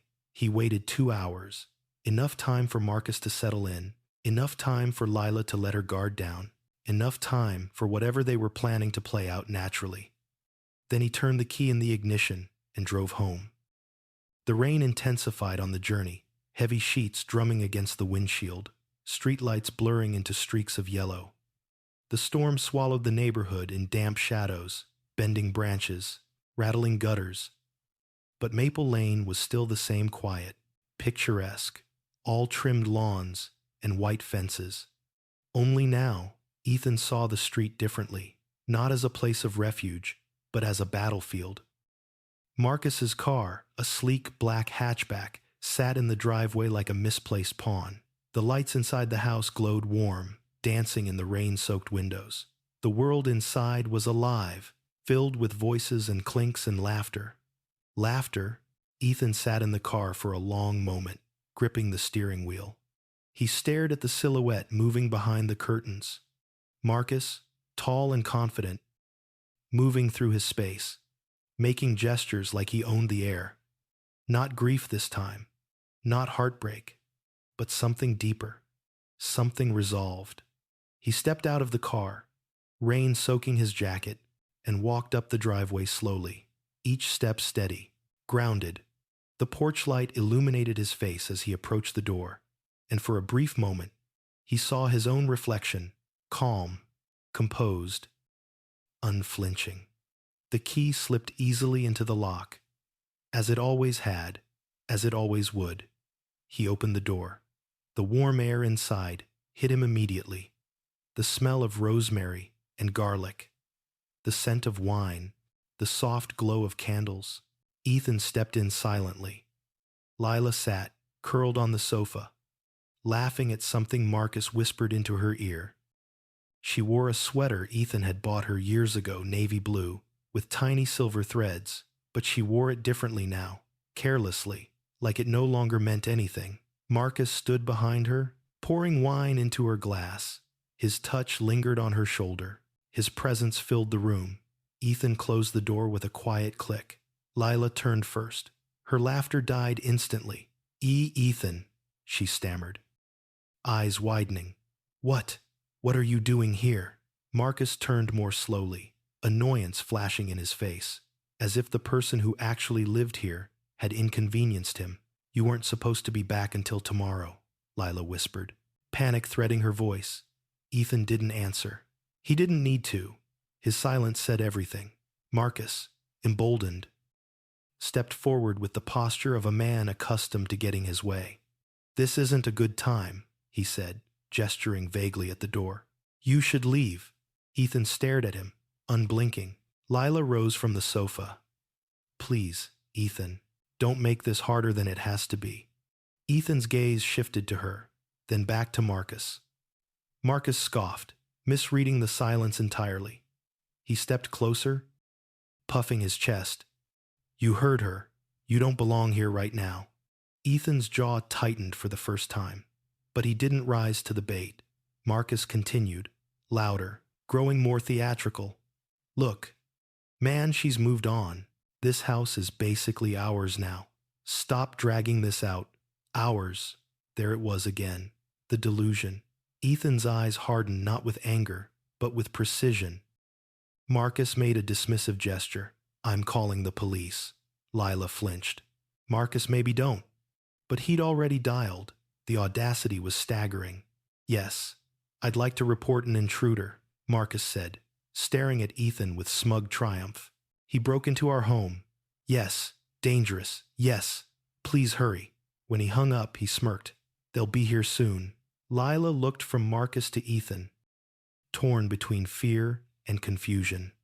But Ethan wasn't confused. He wasn't afraid. He stepped fully into the living room, water dripping from his jacket onto the hardwood floor. Marcus tensed, misreading the moment entirely. "This is your final warning," Marcus barked. "Get out." Ethan simply looked at him calm, steady, immovable, and finally spoke for the first time since arriving. "No." Marcus blinked, caught off guard. "Excuse me. This is my home," Ethan said quietly. Lila let out a bitter laugh, shaky and uncertain. "Ethan, please don't start that again. We're not doing this." But Ethan wasn't speaking to her. He was addressing the man who needed to hear it most. "You don't decide who belongs here," Ethan said, eyes locked on Marcus. "You never did," Marcus scoffed. "You're delusional. When the cops get here, you're done." Ethan tilted his head slightly, the ghost of a smile flickering across his lips. The sirens grew louder outside, closing in, sharp and echoing through the storm. Marcus puffed out his chest. "Good," he muttered. "Let them drag you out." But Ethan remained still, controlled, almost serene. He knew something Marcus didn't. Something Lila had forgotten. Something the house itself seemed to hum with. This wasn't their moment of victory. It was the beginning of their collapse. Outside, neighbors began peeking through curtains. Porch lights flicked on. The storm's howl seemed to crescendo, pushing against the windows as if waiting for the truth to break free. Lila's voice trembled. "Ethan, please just leave. Don't make a scene." Ethan inhaled deeply. "I'm not leaving." Marcus rolled his eyes. Pathetic. But even he looked unsettled by Ethan's composure. In the distance, the sirens reached the street. The flashing lights painted the walls red and blue as they pulled up to the curb. Ethan stood perfectly still, rainwater pooling at his feet, quiet, resolute, ready. He wasn't the intruder. He wasn't the victim. He wasn't the man Marcus believed he could erase. He was the owner, the one with the truth, the storm they never anticipated, and everything was about to change. The storm outside had quieted into a steady drizzle by the time the police car rolled to a stop in front of the house. Red and blue lights pulsed across the windows, casting fractured colors onto the living room walls. Inside, the tension thickened until it felt like a tangible thing, dense, suffocating, impossible to escape. Marcus straightened his posture, smoothing his shirt as though preparing for a stage performance. Lila hovered beside him, wringing her hands, eyes flickering anxiously between Ethan and the front door. Ethan remained where he stood, still dripping rainwater onto the hardwood, his expression unreadable. The front door swung open with a firm knock. 2 officers stepped inside. Officer Ramirez, sturdy and calm-eyed, and Officer Blake, younger, sharper, with a hand resting automatically near his holster. "Good evening," Officer Ramirez said, scanning the room. "Someone reported an intruder." Yes, that's him," Marcus said, pointing dramatically at Ethan. "He broke into our house. We don't feel safe." Ethan watched the exchange without flinching. "Our house." The words rolled off Marcus's tongue like a rehearsed line. Lila's voice was soft, trembling. "Please, can you just remove him? He's not supposed to be here." The officers turned to Ethan. Officer Blake lifted his chin. "Sir, we need to understand why you're here, and why these 2 believe you entered without permission." Ethan's voice was calm, steady. "I live here." Marcus scoffed. Loud and performative. "You used to. Not anymore." Officer Ramirez raised a hand toward Marcus. "We'll speak to you in a minute." Then he looked back at Ethan. "Sir, do you have identification on you?" Ethan reached into his jacket pocket and handed over his wallet. Ramirez inspected the driver's license, nodding at the address printed on it. "This address." Officer Blake frowned slightly. "This is your listed residence." "That doesn't mean anything," Marcus snapped. "People keep outdated information on IDs all the time. He doesn't live here anymore. He moved out. He's unstable." Ramirez kept his tone professional. "Sir, we'll verify everything. But at the moment, we have documentation showing he legally resides here." "No," Marcus insisted. "This house belongs to Lila. She told you. She and I live here now." Ethan looked at Lila, then really looked at her. Once, her face had been a map of warmth he could navigate in the dark. Now, she looked hollow, small, like someone caught in a lie she didn't fully understand how to stand beside. "Lila," Officer Blake said, turning to her, "is your name on the deed to this home?" She swallowed hard. "Well, no, but that's only because," Marcus cut in. "Because they're married, marital property. She's entitled to half." Officer Ramirez raised an eyebrow. "Half ownership is not the same as being listed on the deed. Legal possession of property is determined by documented ownership, not marital status alone." Marcus's face flushed with frustration. "You're not understanding he doesn't belong here." Ethan had said nothing since handing over his ID, but now he reached into his messenger bag and retrieved a sealed folder. The moment he held it out, Ramirez accepted it with a quiet hum. Inside were certified copies of the deed, mortgage statements, and property tax records, all in Ethan Cole's name. No mention of Lila. Definitely no mention of Marcus. Ramirez's brows rose as he reviewed the documents. These appear valid. I'm going to radio dispatch to verify. Marcus's confidence faltered. He stepped closer to Lila, whispering sharply. What is this? You said. I didn't know, she whispered, voice cracking. He never told me. That doesn't matter, Marcus hissed. Stay calm. But Lila didn't look calm. She looked like she had swallowed a stone. Ethan watched quietly. He didn't revel in her unraveling. He didn't smirk or taunt. He simply observed his silence, more powerful than any accusation. Officer Blake kept his eyes on Ethan. Sir, why did you return tonight? They told us there was tension in the home. I came because this is my residence, Ethan replied. I have every legal right to be here. And you didn't force entry? No. He lifted his keys. My key still works. As if on cue, Officer Ramirez's radio crackled. He stepped aside, listened, and nodded. When he returned, he held the documents with a new gravity. Dispatch confirms, he said. Mr.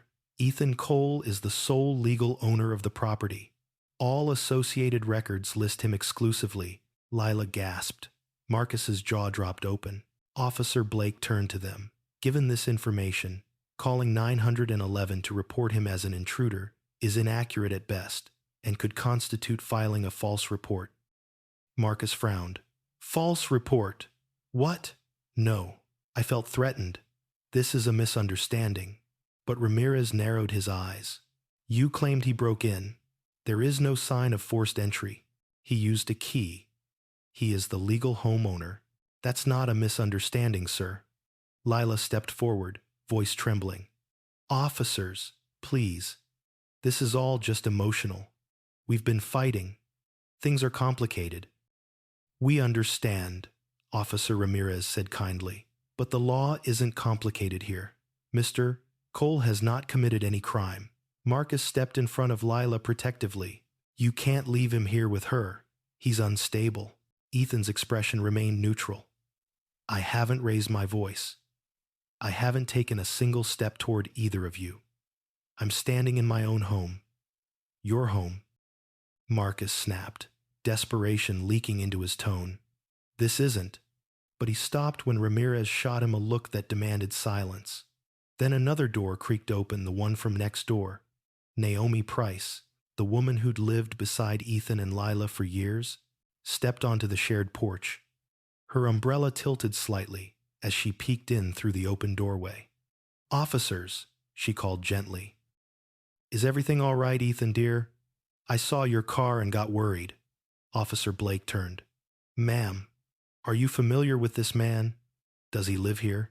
Of course he does, she said, eyes widening at the absurdity of the question.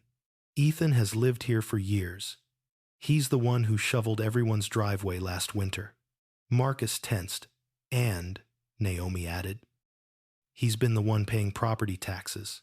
I know because he mentioned it when they rose last year. Officer Blake nodded, absorbing the information. Naomi then looked toward Lila and Marcus, her disappointment unmistakable. Is there something the two of you would like to explain? She asked, but neither of them replied.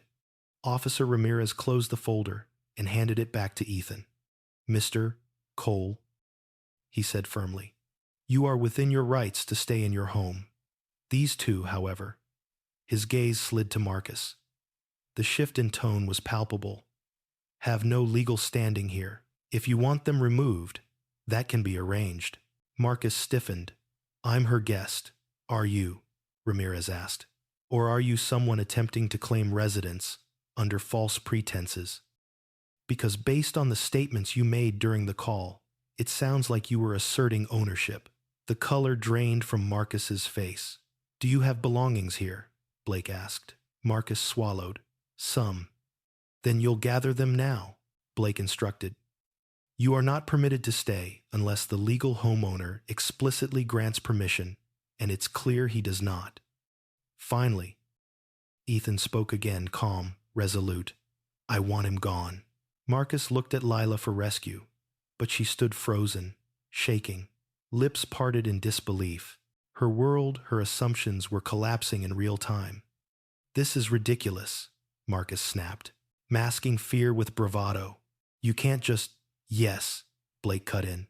We can. Leela reached out weakly. Marcus, maybe we should just— No, Marcus hissed. I'm not being pushed out by. But Officer Ramirez took a step forward, his authority quiet but unyielding. You will gather your belongings now, he repeated. Or we escort you out with nothing. Marcus finally broke.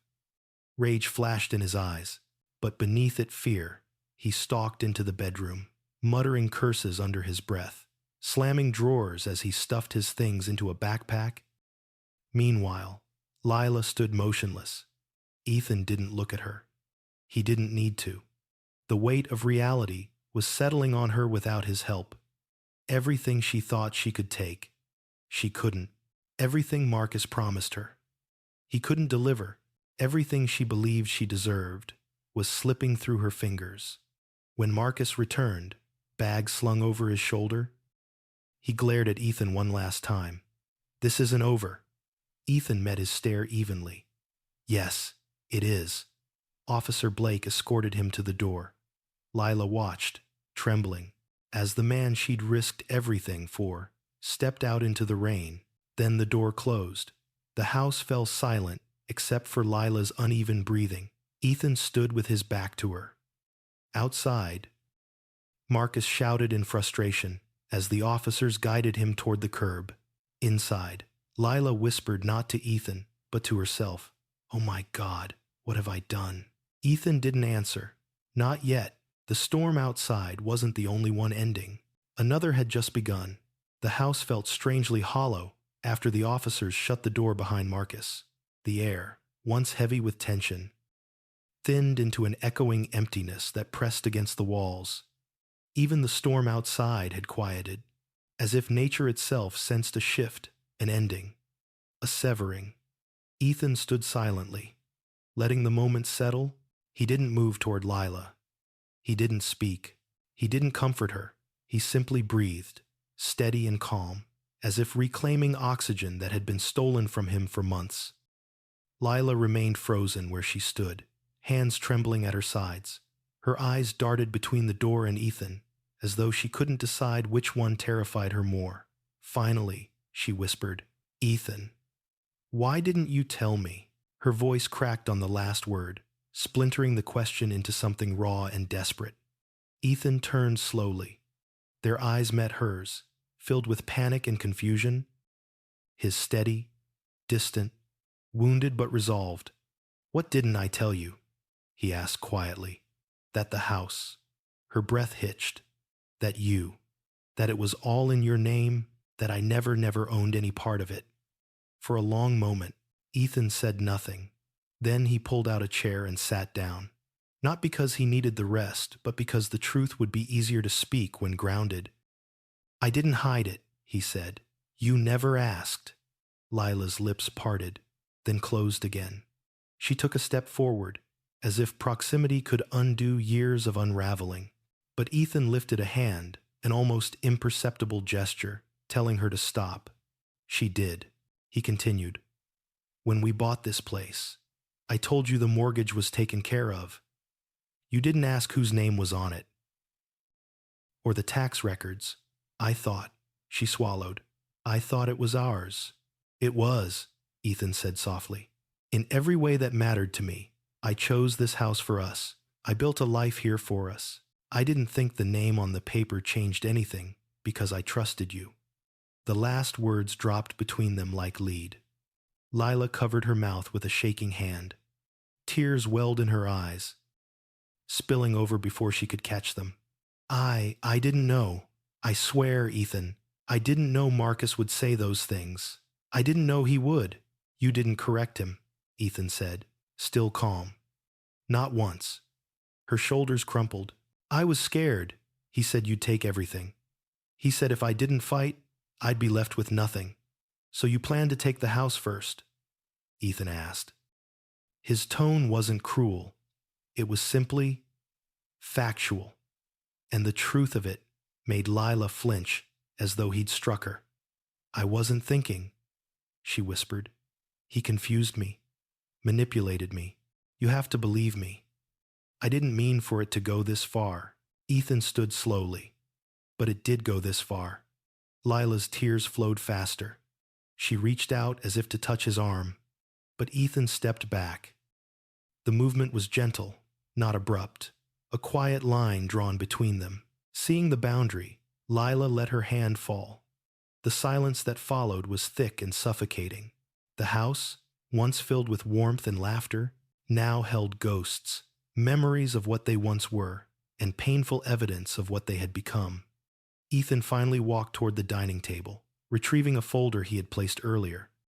He opened it, laying out copies of the property documents: deed, title, mortgage payoff, tax receipts, the unquestionable truth. When Lila saw her absence on every line, her legs wobbled. She sank into a chair, burying her face in her hands. "How long?" she whispered through her fingers. "How long have you known about everything?" Ethan exhaled slowly. "Longer than you think, but shorter than I wish I did." "You watched those videos," she said, voice shaking. "Yes." "You saw him here, with me." "Yes." "And you still—" She lifted her head, tears streaking down her cheeks. "You still came home tonight." "For the truth," Ethan said, "and to let you reveal everything you were planning." Lila closed her eyes, wincing. "It wasn't supposed to be like this." "What was it supposed to be like?" Ethan asked quietly. "You leave me, take the house, start fresh with a man who only wanted what belonged to someone else." "He wanted me," she argued weakly. Ethan shook his head. "He wanted your access, your connection, your vulnerability. He wanted you because he thought you could give him something he didn't earn." Lila blinked, stunned by the clarity in his voice. Ethan continued. "Did you hear how he spoke when you weren't around? How he planned renovations? How he criticized you for being soft on me? How he practiced ownership before he had any right to it?" Lila froze. "No, he didn't love you," Ethan said. "He used you." Those words finally broke her. She bent over, sobbing into her hands, shoulders shaking uncontrollably. Ethan watched for a moment, not with satisfaction, but with sorrow. He didn't enjoy her pain. He didn't want vengeance. He simply wanted the truth to settle where it needed to. The officers had left. Marcus was gone. The storm had ended, and now only consequences remained. When Lila finally lifted her head, her mascara streaked and eyes puffy, she whispered, "Ethan, I don't want to lose everything." Ethan's voice softened, not warm, not forgiving, but humane. "You already lost what mattered most." Her lips trembled. "You." He didn't respond. Silence was his answer. Lila looked around the house, the furniture, the photos missing from the walls, the space she'd taken for granted. "I have nowhere to go tonight." Ethan nodded. "You can stay in the guest room." She blinked in surprise. "You're not kicking me out." "I'm not Marcus," Ethan replied simply. Lila collapsed into quiet tears again, this time not out of self-pity, but out of the dawning realization of what she had nearly thrown away and what she truly could never get back. But the night wasn't over. After Lila retreated upstairs, Ethan sat alone in the living room.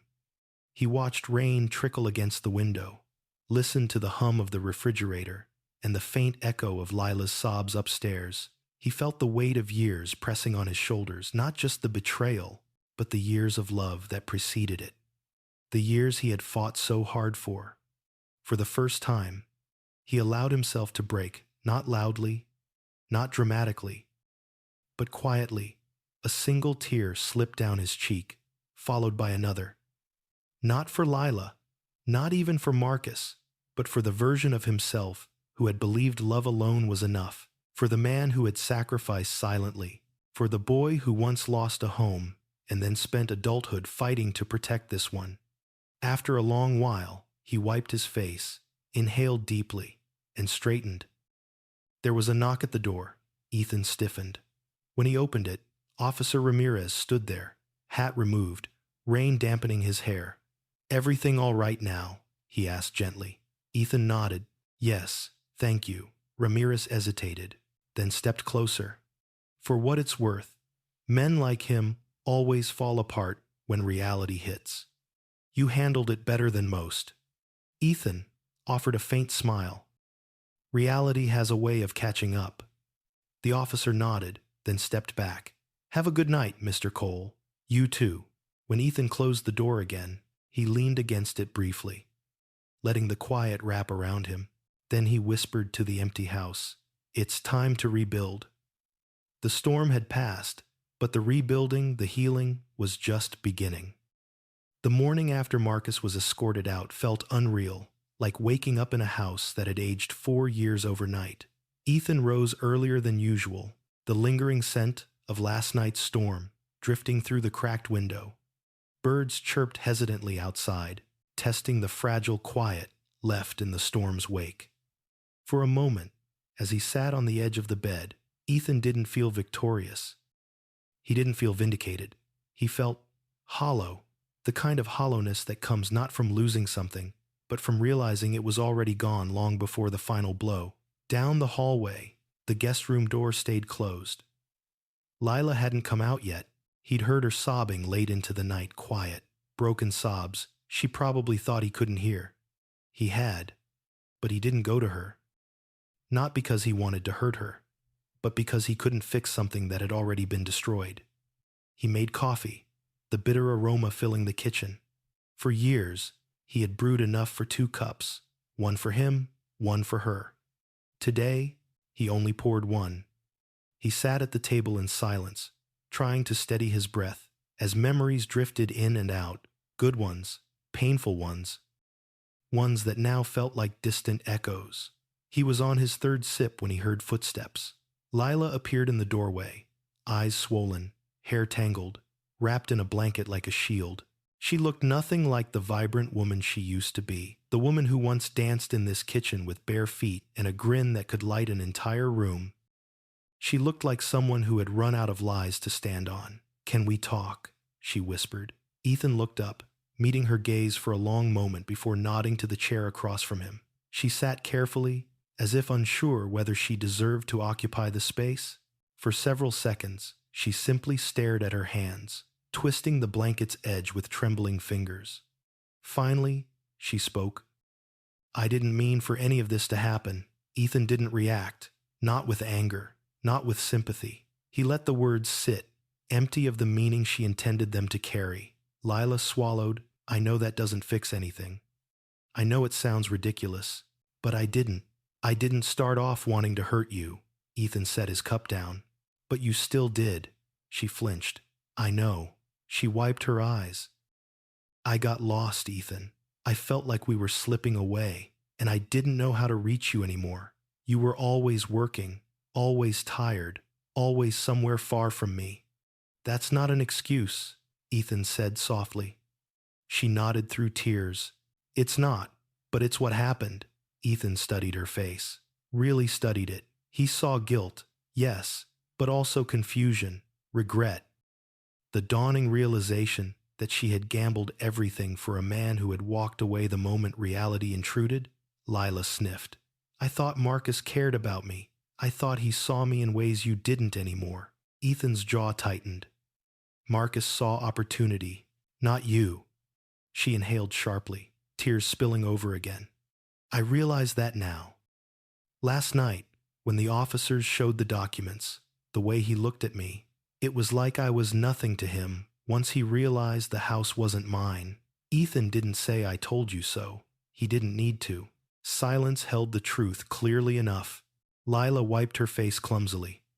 "Why didn't you tell me about the house, about the deed? If you had just said it once, everything might have been different." Ethan leaned back in his chair, eyes steady. "Would it?" She froze. "Lila, you didn't betray me because of the house," he continued. "You betrayed me because you were unhappy, because you wanted something else, or someone else. Paperwork doesn't change that." She looked down, shoulders trembling. I'm so sorry. The words were sincere, painfully so. But apologies don't rebuild. Houses already burned to the ground. Ethan spoke quietly. I'm not trying to punish you, but you need to understand something. You didn't just hurt me. You tried to dismantle the life we built. You let someone else disrespect our home, our history, our memories. You thought about selling this place with him, as if I didn't exist. I know, she whispered, tears dripping onto the table. I was stupid. I was angry. I felt invisible. You made me invisible too, he said. That, finally, broke her. She sobbed into her hands loud, messy, heartbreaking. Ethan let her cry, let her feel every ounce of the truth she had been running from. When the room finally grew quiet again, Lila looked up with red, swollen eyes. What happens now? She asked. Voice barely audible, Ethan exhaled slowly. This was the part he had rehearsed, the part he had come to accept. I've spoken to a lawyer, he said, not unkindly. We'll separate, file for divorce. A single tear fell down Lila's cheek, but she didn't protest, only nodded, as though some part of her had expected this even before Marcus entered the picture. I understand, she whispered. Do you hate me? Ethan shook his head. No, I don't hate you, but I don't trust you, and I can't build a marriage without trust. She cried again, not loudly this time, but softly, helplessly. Ethan led her. After a few minutes, she looked up. Can I stay here, just until I figure out where to go? Ethan considered her carefully. Her face was drawn, vulnerable. He didn't want to be cruel, but he also needed boundaries. Clear ones. I won't put you on the street, he said. You can stay in the guest room for a short time, but not forever. She nodded gratefully, though her gratitude was laced with sorrow. They sat in silence for a while, two people sharing the same house, but no longer the same life. Eventually, Leela rose. I should get dressed. Ethan nodded. She paused for a moment at the doorway, then said quietly, You deserved better. I see that now. He didn't respond. When she left the kitchen, the house grew still again. Ethan remained at the table, hands wrapped around his empty coffee mug. The truth was settling into him, heavy but necessary. A break, no matter how painful, was sometimes the truest act of healing. Hours later, Ethan heard a light knock on the door. When he opened it, Naomi stood outside, her umbrella dripping rainwater onto the porch. Just checking on you, she said softly. Last night looked intense. Ethan offered a tired smile. That's one word for it. Naomi's eyes softened. You handled it with more grace than most people could. I wanted to make sure you're all right. I will be, he said. Good, she replied gently. And if you need anything, a meal, company, someone to vent to, I'm right next door. He appreciated her presence more than he expected. Naomi didn't pry or pity. She simply offered human connection, the kind he hadn't felt in months. After she left, Ethan returned to the quiet living room and sank onto the couch. He stared at the empty space where Marcus once lounged with unwarranted ownership and felt something loosen inside him. Relief, not happiness, not closure, but relief that the worst was finally over. Later that night, he walked through the house, slowly touching walls, adjusting frames, restoring tiny disruptions Marcus had left behind. It felt symbolic, as though he were reclaiming each piece one breath at a time. He paused at the doorway of the guest room. Lila's quiet breathing filled the space. He wasn't angry anymore. He wasn't bitter. He was simply done.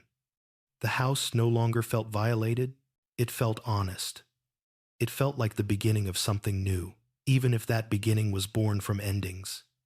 As Ethan returned to his own room, he whispered to himself, You survived. Now heal. The rain had stopped. Tomorrow would come, and with it, The first day of a life no longer built on betrayal. The days following Marcus's removal from the house unfolded like the slow settling of dust after a collapse. Everything was quieter, not peaceful, not yet, but eerily still, as though even the walls were holding their breath. Lila drifted through the space like a ghost, lingering near rooms she once dominated, avoiding Ethan's gaze, speaking only when necessary. Ethan didn't push her. The silence between them wasn't hostile. It was the silence of two people standing on the opposite ends of a bridge that had already burned. He spent most of his time at the rental apartment, not because he feared confrontation, but because he needed space, needed to breathe, without feeling the weight of betrayal pressing against his ribs. Laura guided him through the legal steps with clear, steady patience. "Gather everything," she told him. "Receipts, statements, texts, footage. We'll be thorough." Thorough was an understatement. Ethan wasn't preparing for revenge. He was preparing for liberation. The divorce proceedings were initiated quietly. No shouting, no dramatic confrontation, no scenes that mirrored the chaos of their marriage's unraveling. Instead, Ethan served Lila with the papers one morning at the kitchen table, sliding the envelope toward her gently. Like handing over a fragile artifact, she opened it slowly. Her eyes scanned the first page, then the next. Her breath hitched. "So, this is it," she whispered. "Yes," Ethan said. Tears welled in her eyes, but she fought them back. "I guess I knew," she whispered. "I just hoped." Ethan waited, giving her space to finish, but she didn't. Her voice failed her, and she simply nodded, as if accepting something she wished she had the power to change. The divorce wasn't vindictive. Ethan wasn't trying to punish her, just separate from her. But the evidence he held, the documentation of her affair, an intention to take what wasn't hers, meant the court viewed her actions with sharp clarity. Laura presented everything in the hearing: the footage, the audio, the emails, the bank transactions, the recordings of Lila and Marcus discussing selling the house. There was no room for doubt. Lila's attorney tried to argue emotional manipulation, tried to frame Ethan's secrecy about the deed as a betrayal of its own. But the judge remained unmoved. "Legal ownership is not deception," he said firmly. "And nothing, Mr. Cole withheld justifies the actions taken against him." Lila sat trembling beside her lawyer, her fingers knotted in the hem of her blouse. She avoided Ethan's eyes through most of the hearing. But when the judge asked if she wanted to make a statement, she stood, voice shaking. "I was wrong," she said. "I made terrible choices, and I hurt the only person who ever truly cared about me." She paused, tears spilling over. "I can't fix that. I wouldn't expect to. But I want the court to know he didn't deserve any of this." Her confession didn't change the outcome, but it changed the room. Even Ethan felt something shift. Not forgiveness, but a quiet exhale of closure. The final ruling came swiftly. Ethan kept the house entirely.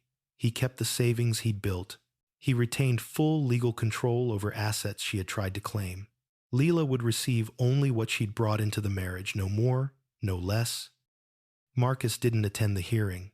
Word through mutual acquaintances suggested he'd left his job under a cloud of scandal, transferred departments, or perhaps relocated entirely. Ethan didn't care. Marcus was no longer relevant to his life. When the judge finalized the divorce, Lila walked out of the courthouse alone. She didn't look back. Ethan didn't chase her. They were two people who once believed they would share a lifetime, now quietly parting ways like distant travelers who had woken up on different roads. The court clerk handed Ethan the stamped documents, official, final, unchangeable. He exhaled a long, steady breath that felt like the first real breath he had taken in months. In the weeks following the divorce, Ethan returned more fully to the Maple Lane home, not because he wanted to cling to what had been, but because the house itself had never betrayed him. It had held him through it all, its walls quietly absorbing secrets, its rooms carrying echoes of both joy and pain. He began repairing the small damages Marcus had left behind. A doorknob tightened, a picture rehung, a shelf replaced. These were not just repairs, they were acts of reclamation. One afternoon, Ethan stood in the kitchen, staring at the empty space where Marcus's neon sculpture had once sat. He replaced it with a small plant, a fern. Naomi gifted him simple, green, alive. It felt symbolic, a beginning instead of a reminder. Naomi visited often, always polite, always checking in without overstepping. She brought casseroles, cookies, and gentle conversation. She never pried but listened when Ethan chose to speak. Her presence became something steady, something quiet and kind. One evening, as they sat on the porch watching the sun dip behind the rooftops, Naomi said softly, "You know, healing doesn't have to be lonely. You're allowed to accept help." Ethan smiled faintly. "I'm learning." She returned the smile. "Good, you deserve peace." The words were simple, but they sank deeply. Meanwhile, Lila struggled to rebuild her life. Ethan heard pieces of her situation through mutual acquaintances, not through gossip, but through the inevitable currents of a small community. She moved into a small apartment. She took on extra shifts at work. The agency demoted her after discovering her involvement with Marcus. One day, she returned to Maple Lane not to fight, not to plead, but to retrieve the last of her belongings, boxes of childhood items, old journals, and a suitcase of clothes. Ethan met her outside. She looked thinner, quieter. Her once vibrant energy dimmed. "I don't expect you to talk to me," she said, voice soft. "I just wanted to say thank you for not hating me." Ethan nodded. "I don't hate you, Lila." She looked down, blinking rapidly. "You're a better man than I ever appreciated." He didn't respond with emotion. He simply offered honesty. "We were broken long before Marcus," he said. "We just didn't see it, or didn't want to." She nodded, tears glistening. "I hope you find someone who sees you, really sees you." Ethan offered a small, polite smile, the kind you give someone whose chapter in your story has ended. "I hope you heal," he replied. She nodded once more, grateful, then walked to her car. No dramatic goodbye. No attempt to linger. Just a quiet closing of a door that needed to close. Ethan watched her drive away, feeling neither triumph nor sorrow, only acceptance. The following weeks were filled with small transformations. Ethan cooked for himself again. He returned to playing guitar in the evenings, a hobby he once loved, but abandoned during the darker months. He took long walks with Naomi's dog, a playful terrier, who adored him more with each visit. Slowly, he rebuilt his routines. Not the routines of a married man, but of a man rediscovering himself. He didn't rush into dating. He didn't chase distractions. He didn't fill the emptiness with noise. He allowed himself to breathe, to rebuild, to become someone new. One evening, months after the divorce, Ethan sat on the porch with Naomi, sharing cups of tea while fireflies blinked in the yard. She looked over at him and said gently, "You seem lighter." He nodded. "I feel lighter." She smiled. "Good. You've earned it." Ethan didn't know where the future was leading. He didn't know what chapters were coming next. But he knew one thing with clarity. He had survived the storm. He had reclaimed his home. He had reclaimed himself. And for the first time in a long time, he felt ready quietly, steadily, profoundly ready for whatever came next. Winter arrived softly in Briarwood Heights, brushing rooftops with pale frost and slowing the world to a reflective, quiet. Ethan found himself adjusting to the new rhythm of his life, one without Lila's hurried footsteps in the hallway, one without the ever-present shadow of Marcus invading the corners of the home. The house felt larger now.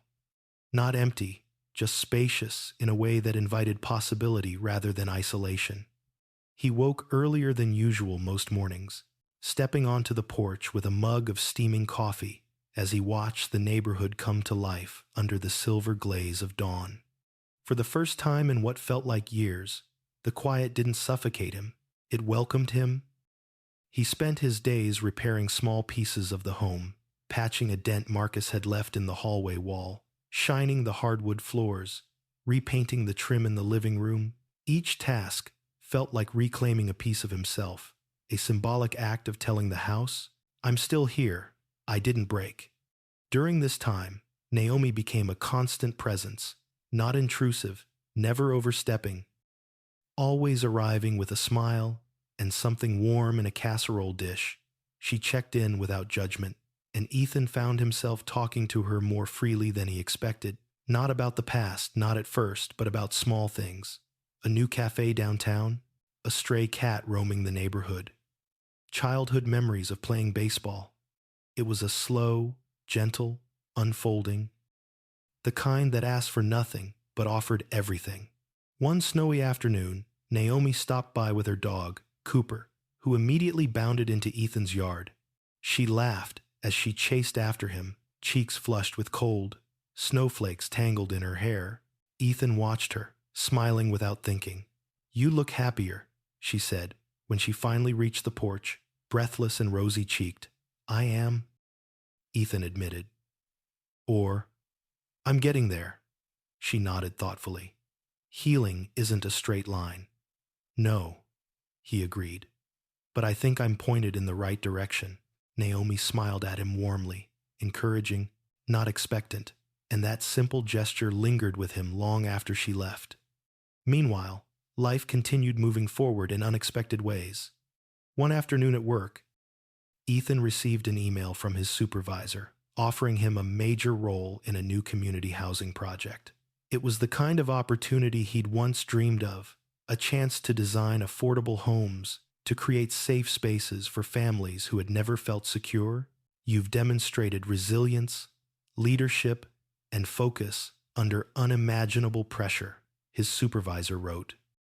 "We believe you're the perfect person to lead this." Ethan closed his eyes for a moment, letting the weight of that recognition settle. He had spent months feeling fractured, unsure, lost in the labyrinth of betrayal. Yet here he was offered trust and responsibility, a fresh start. He accepted the position within the hour. That evening, as snow drifted past the porch light, Naomi stopped by again, drawn by Cooper's insistence that he needed to visit Ethan. Ethan laughed, really laughed, as the dog tore through the living room with a toy. "You got the job," Naomi said when he told her, her eyes lighting up. "Ethan, that's amazing." "It is," he said quietly. "I didn't think I'd feel excited again. But I do." Naomi held his gaze. "You deserve to." The words warmed him more than the tea in his hands. Lila, surprisingly, reappeared only once during this period. Weeks after the divorce had finalized, she texted Ethan asking if they could meet, not to reconcile, she clarified, but to speak openly. Closure for the sake of moving forward, Ethan agreed. They met at a quiet cafe. She looked different, subdued, humbled, almost fragile. She ordered tea, but barely touched it. "I want to apologize again," she said, voice soft. "Not for the divorce. I understand why that had to happen. But for the way I handled everything, for how deeply I hurt you." She paused, eyes glistening. "I'm sorry I didn't see your value until I'd already destroyed everything." Ethan listened, not unkindly. "I hope you're doing better," he said. Lila gave a small, sad smile. "I'm trying. Therapy's helping. I'm learning. I chased validation because I didn't know how to love myself." She hesitated, then added, "You didn't deserve any of it. You were good to me. I just wasn't good to myself." Ethan nodded. "I hope you find peace, Lila." She wiped her eyes. "And you, I hope you find someone who sees your heart for what it really is." "Because it's beautiful, Ethan." He didn't respond to that, only thanked her for meeting and wished her well. As he watched her leave, he felt no bitterness, no pain, only the soft acceptance of a chapter finally closed. Back home, life gently blossomed around him. He discovered he liked cooking, really cooking, not just heating leftovers or throwing something together after long hours at work. He bought new plants and placed them around the home. He organized his records alphabetically, something he'd wanted to do for years. The house began to reflect him, his tastes, his energy, his quiet resilience. One Saturday, Naomi invited him to the community holiday market. Ethan hesitated, unsure if he was ready to be part of the world again, but something in her smile softened the hesitation. At the market, lights glowed along wooden stalls, children rushed around with steaming cups of cocoa, and musicians played soft carols. Ethan walked beside Naomi, feeling strangely present, alive. She nudged him gently. "You're smiling." "I guess I am," he said. They browsed handmade crafts, local jewelry, winter pastries dusted with powdered sugar. Naomi tried on a knitted scarf, and Ethan surprised himself by saying, "It suits you." Their eyes met briefly, warmly. Later, they shared warm pretzels, while Cooper tugged impatiently at the leash. For the first time in a long time, Ethan felt a future forming, not defined by someone else, not shadowed by betrayal, but shaped by quiet possibility. The night ended with Naomi giving him a soft hug, her arms warm around him. "I'm glad you came," she said. "So am I." As winter deepened, Ethan settled into a peaceful pattern. Work, home, porch tea with Naomi, occasional dinners. Nothing rushed, nothing forced, everything unfolding with gentle intentionality. One night, Ethan sat by the fireplace, guitar in hand, singing softly under his breath. The melodies that once felt tangled with old memories now flowed freely. Warm and unburdened, Cooper slept at his feet. Naomi sat, curled in the armchair across from him, reading a book. The quiet between them wasn't empty. It was comforting, natural, real. When Ethan finished the song, Naomi looked up and smiled softly. "You're healing," she said. "I think so," he replied. She closed her book. "I can see it. You're lighter, and you're letting new things in." Ethan met her eyes. Some things deserved to be let in. Her cheeks flushed faintly, though she didn't look away. For the first time, Ethan allowed himself to imagine a future where laughter didn't come with a shadow, where trust didn't feel fragile, where love, real love, could grow naturally. Not from desperation, not from fear, but from choosing someone who chose him back. Winter continued outside, but inside the house, his house warmth bloomed, soft, steady, unrushed. A new chapter was beginning, and Ethan felt ready in a way he hadn't been in years. Maybe, he thought, as he watched Naomi smile at him through firelight, some storms didn't come to break you. Some came to clear the path. In the end, Ethan's journey reminds us that healing is not found in holding on, but in finding the courage to let go of what is already left. Pain may break us open, but it also makes room for growth, clarity, and a deeper understanding of our own worth. Betrayal isn't the end of a story, it's the beginning of a new one, written by a version of ourselves who has survived the storm. Sometimes life removes people not to punish us, but to protect the future waiting quietly ahead. If Ethan's story touched you or sparked a reflection of your own, I'd love to hear your thoughts in the comments. And if you'd like more powerful, emotional stories like this, don't forget to subscribe to the channel. Your support means everything.